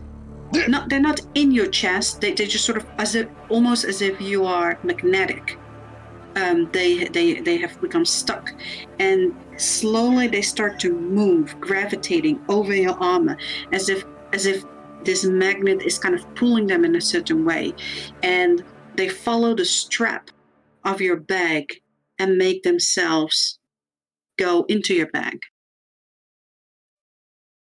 Well, that is very weird, and I will definitely be exploring this later. But right now, how's Pins doing? Is he gone? You don't know, you can see me. I'm asking Gav. Gavoka. Devil side, yeah. Yeah, with the double sight, you can see him clearly. Don't you have message as well?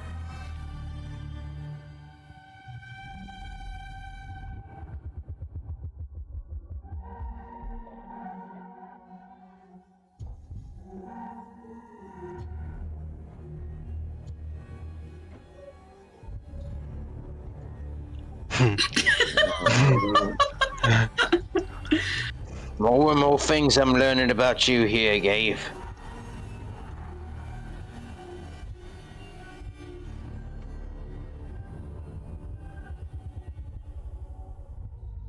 How?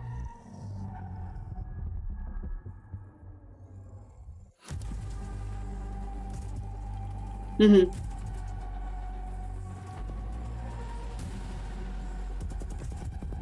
Gav, I can barely hold going to the bathroom.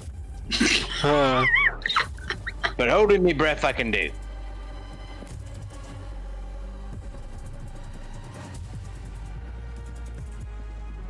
Hold on. Oh my god. Okay, yeah.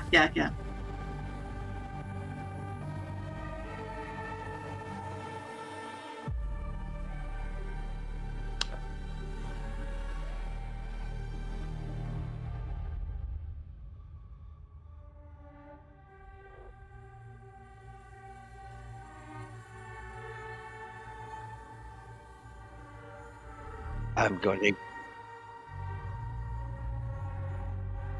So you've stolen from Lady Grey.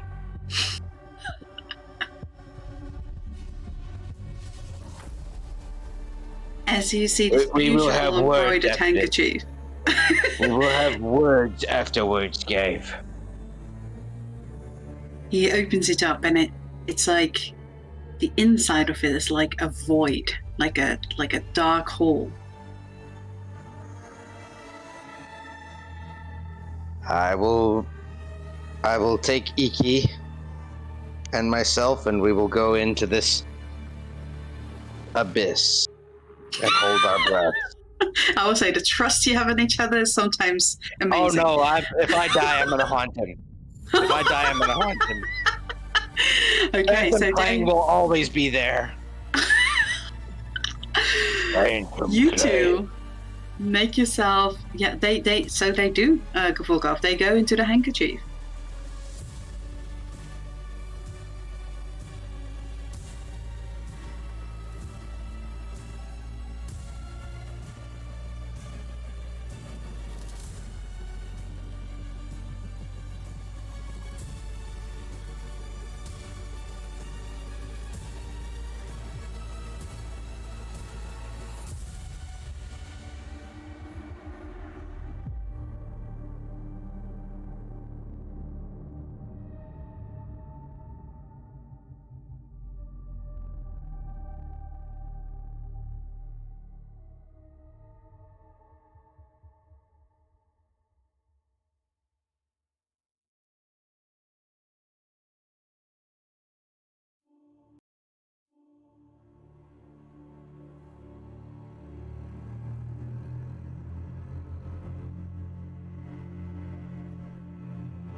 No, Yeah, that's you're me. there. Sorry, You're there. I was muted. Yeah.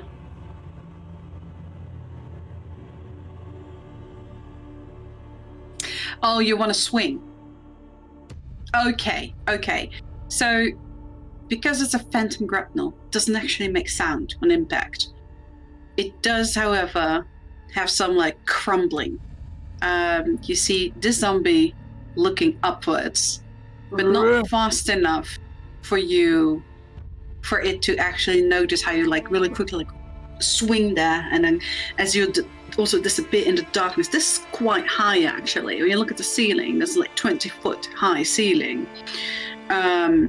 So as you're in the darkness of that, it doesn't seem to spot you. Roll me an acrobatic, please, on how you're landing, because it is 20, like I said, 25 feet high. A 12. Gavulgov, you're going straight for that pot, and you don't land pretty.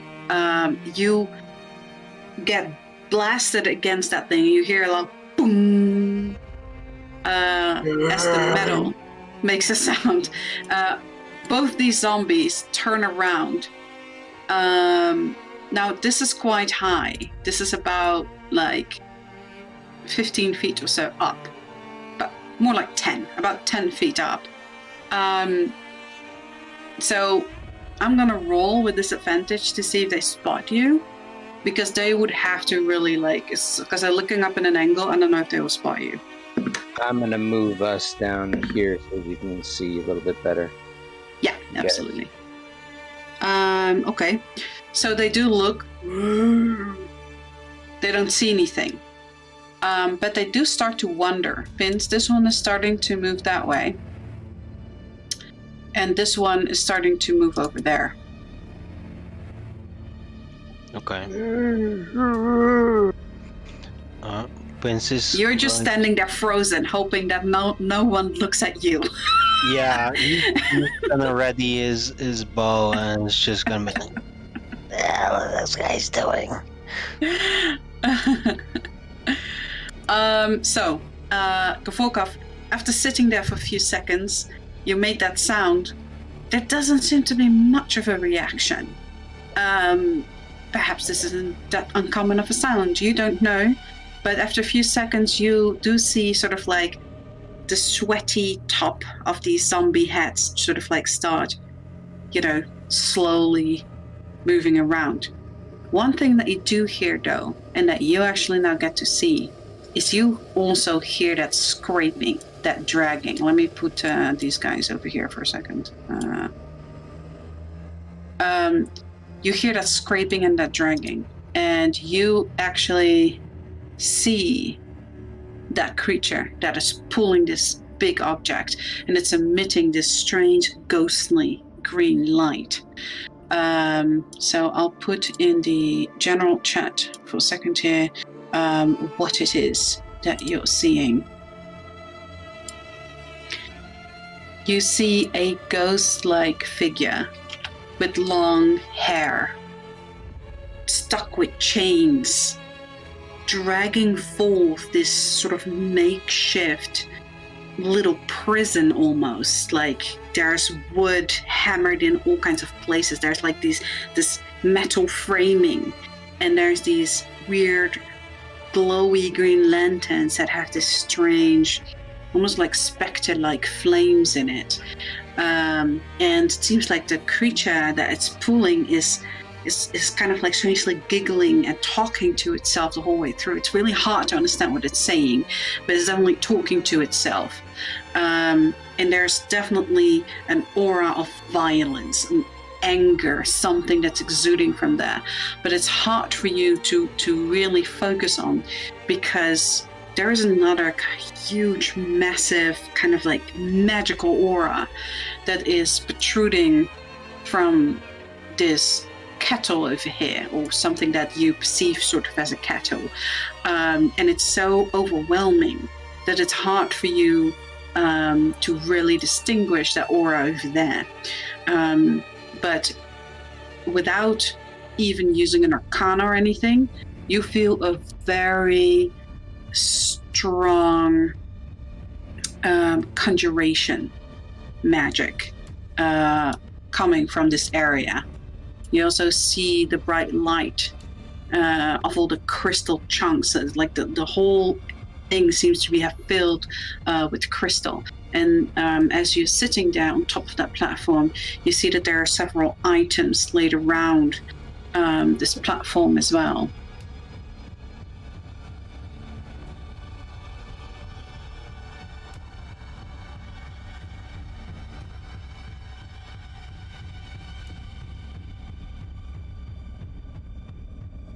Okay. Absolutely.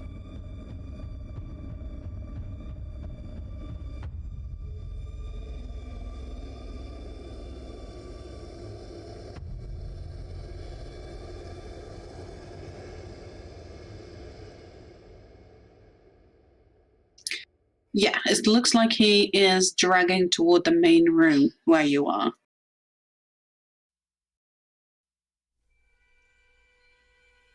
No, it looks more like he's dragging that way. Did you guys see the image? Did I properly? Okay, okay.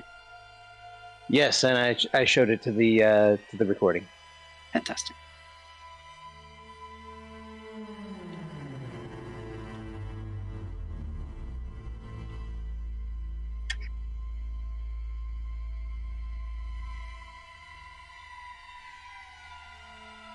Mm-hmm.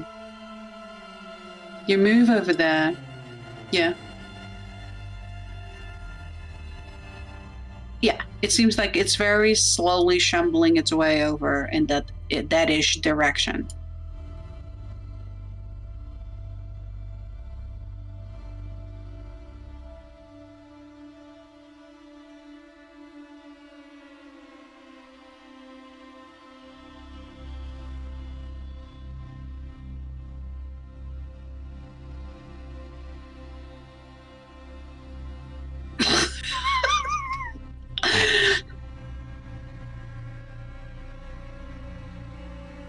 I swear, if you get us killed, I swear to Morgana, I will kick your ass.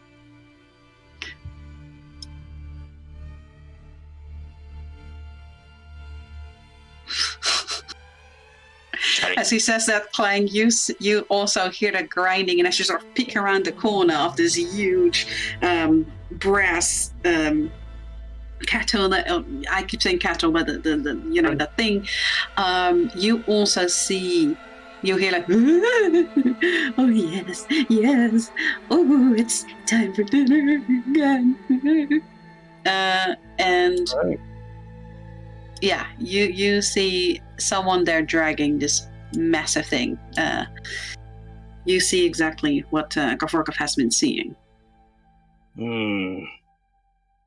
That's no good. I'm not strong enough to be banishing nothing.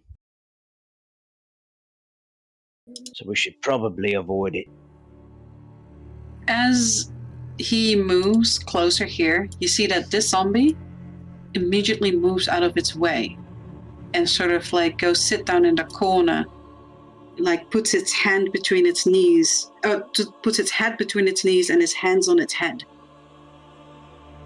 moving outside of the aura that comes from him.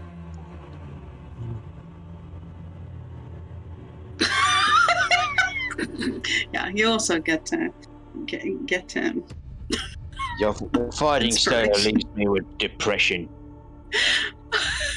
Vince, you're still standing there. You notice though that this thing is moving. It seems to be moving that direction. This one has moved back, hasn't seen you because you're invisible right now. You're standing really, really still. As soon as that one moves into the room, you see this one turns that way, starts shambling out. Looks like all of them are sort of avoiding whatever that is. Yeah. Interesting. I will. Does it? It is as the picture shown, right? Yes. So I will take this opportunity to carefully walk over this direction. What direction? Oh, there. Roll me a stealth because you're invisible, but you still make noise. Yeah. I'm kind of waiting for this thing to move though before I move. Mm-hmm. Stealth. 21, okay. This one doesn't look up. This one doesn't seem to do anything either, it just seems to drag. It's definitely heavy, doesn't move very fast. But as soon as you get that close, that aura, you see green ghostly claws wildly slashing out towards you. And you hear, "Free me!" And I need you to take me, let me see here, to the 8. Let me roll it over here for a second. Ooh, dear. That's it. D8. Sorry, I didn't roll the 2 up here. You take 9. You take 9 psychic damage. Alright. And you guys all, while you're on the platform, see that the chains begin to rattle, and that whole sort of box starts moving as if something inside is like wildly like moving around. And you see that the thing that was pulling it turns around and says, "Come, come! Oh no, we need the crystals quickly!" And it starts dragging its way more that away. Oh, great. Pins, are you moving together with its aura? This one gets up moment- immediately, starts Yeah. moving. Yeah? At the moment I got attacked by psychic, I recoil, and if I see it moving towards my direct direction, I will also move in tandem with the zombie, like away. Yeah, so the zombie immediately sort of like flat against the wall, like moves away. And this one points at it and it says, "Crystals, back to your job, back to work." And this one immediately starts picking up one of those pickaxes, moves as far away as it can, actually starts moving in that direction, and will start mining over in that room.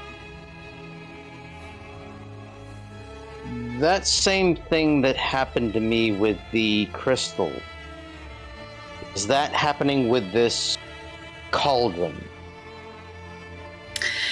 It is not. And are you peeking over the? It's taller than you almost. Like if you want to peek over it, you kind of have to pull yourself up a little bit, but you definitely can if you want to. I'm not gonna do that here because something is fishy here. In my Okay. mind, it's something that's fishy. But Kling is gonna just kind of stay put. Absolutely. Clang,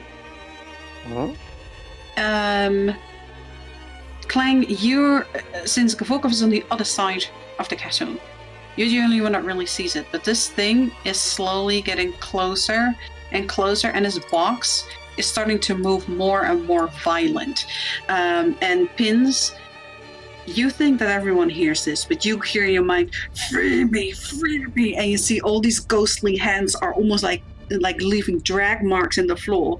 Ikamali can actually see the drag marks that happen in the floor. You guys hear the sound of something scratching. You don't see anything.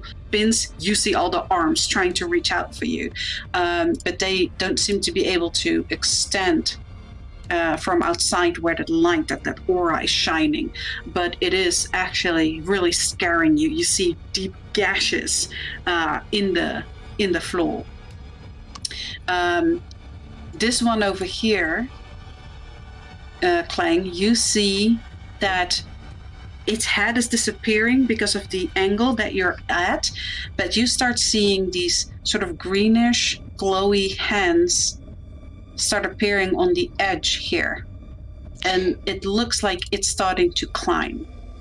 Boys, we need to move. We need to move now.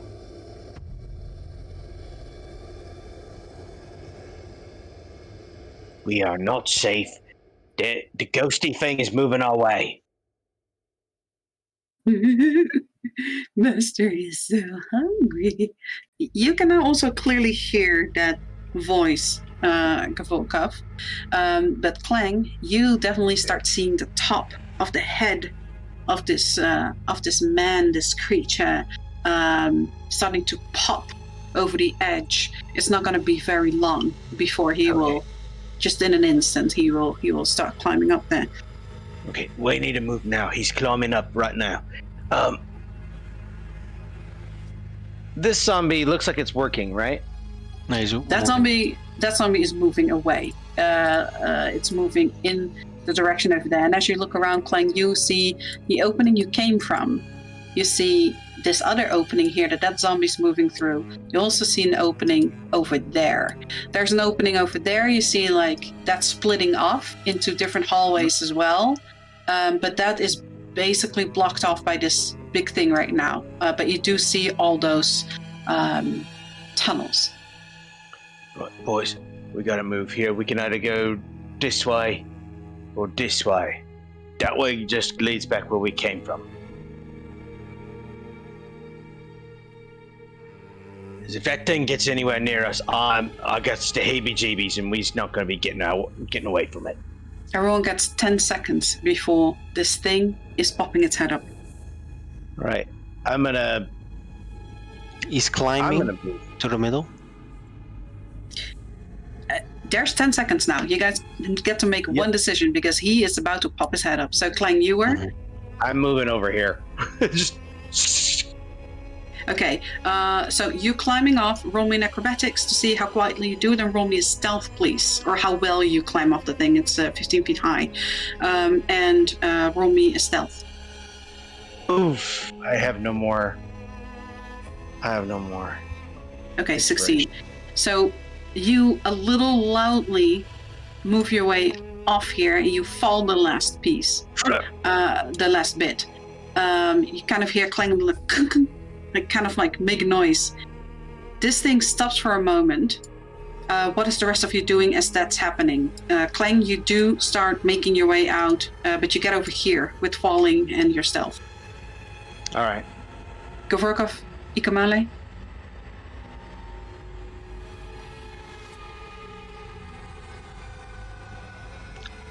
Vince was facing that way and then moved back here again.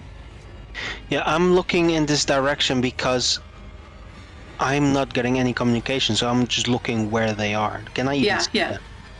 You can see Ikamale, and you definitely saw Clang sort of like falling and disappearing. I was not very stealthy. Okay. Over here, the ceiling is about 30 feet high.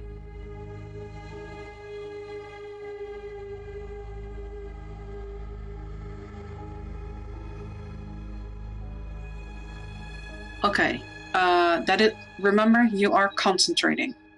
What is Ikamale doing?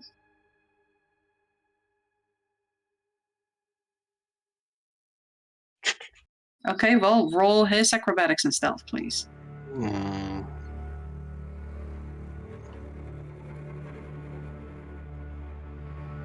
Roll his acrobatics and stealth. Oh, 19, that's actually good. Lucky.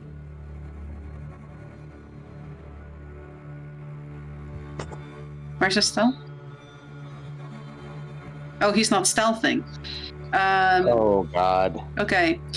Pins, you in those 10 seconds, you are doing your one decision? Well, I don't have an option because this is blocked off, so my only option is to go straight here to the left. Okay. Because I want to move over to them and then around. Roll me your stealth as you're like basically pacing behind that zombie over there. Yep, stealth 18. 18, very good. Okay, as this all happens at the same time, this one pops its head over and he looks under the legs of this cattle. Ooh, I think I'm pretty sure I heard something. And he is starting to move around here to look down because he definitely heard your fall, Clang. Let me roll his perception here. Please be unperceptible. He doesn't see you, Clang, but he does see Ikamale. Fuck. And because Ikamale isn't stealthing, and he looks down, he immediately looks at Ikamale. Ah, have you come here for the master? Naughty, naughty, naughty. Ah! And there is this massive scream, and I need Ikamale to roll me a con save, please. 18. He does not make it. Ikamale takes 15 psychic damage, and he is stunned in place.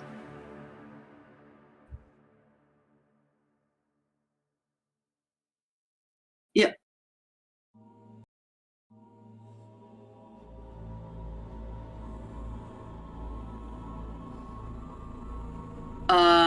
You definitely can do that if you want to.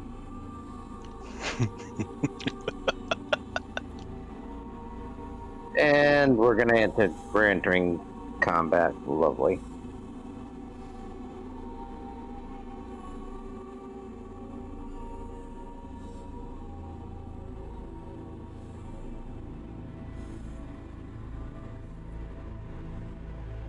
What you doing, Gabe?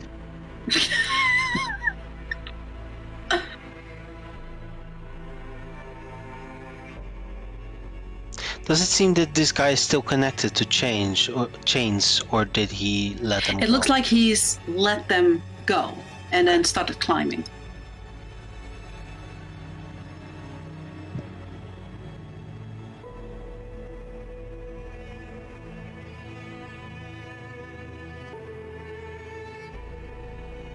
Decision, because It's happening. okay. Okay, so you hex him. Let me see here. You hex him.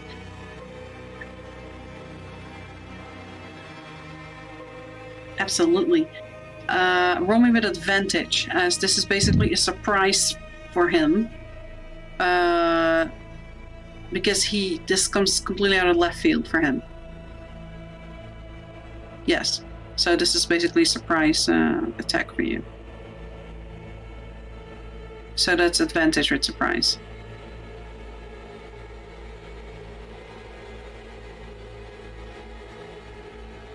$23. Okay. With 26 and 23, you blast him. He doesn't seem to move, but it's like it impacts like, and you see this massive arcane explosion. And you take reflection damage equal to the amount of damage you did, but he does take it. And he really, like, his head jerks towards you, and he says, "Big mistake." And this is where we're gonna end the session for tonight. We're gonna be in so much trouble.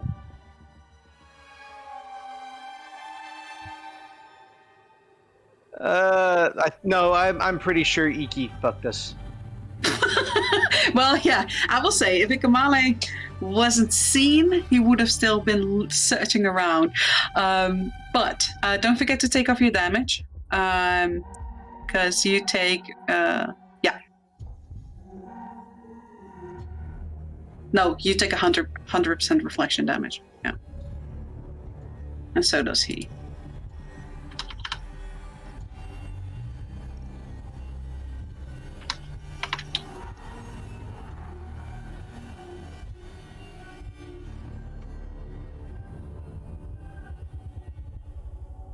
Okay, guys.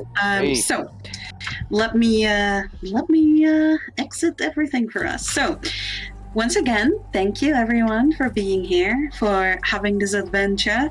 I also have so much fun playing with you guys. So this was another Rime of Goblins and Aya. Always with us. Thank you, Mr. Clang, played by Spectre. I'm gonna end up having to kick someone's ass today. I feel like that's what you're doing every session. And thank you, of course, Gavorkov, played by Zonda.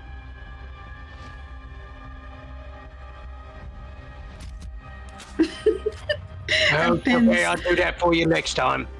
Yeah, Pins, played by Lodra. I have seen the galaxies and the secrets of the cosmos. We'll definitely get out of this alive. Well, I will at least. Yeah, you had quite the day, Pins. I was your DM, Omnia. I hope you guys have enjoyed and you come back again next week. And hopefully soon we have our Ikamale with us again as well. So everyone out there, stay safe, have a good one, and see you next time. Goodbye. Bye. Bye.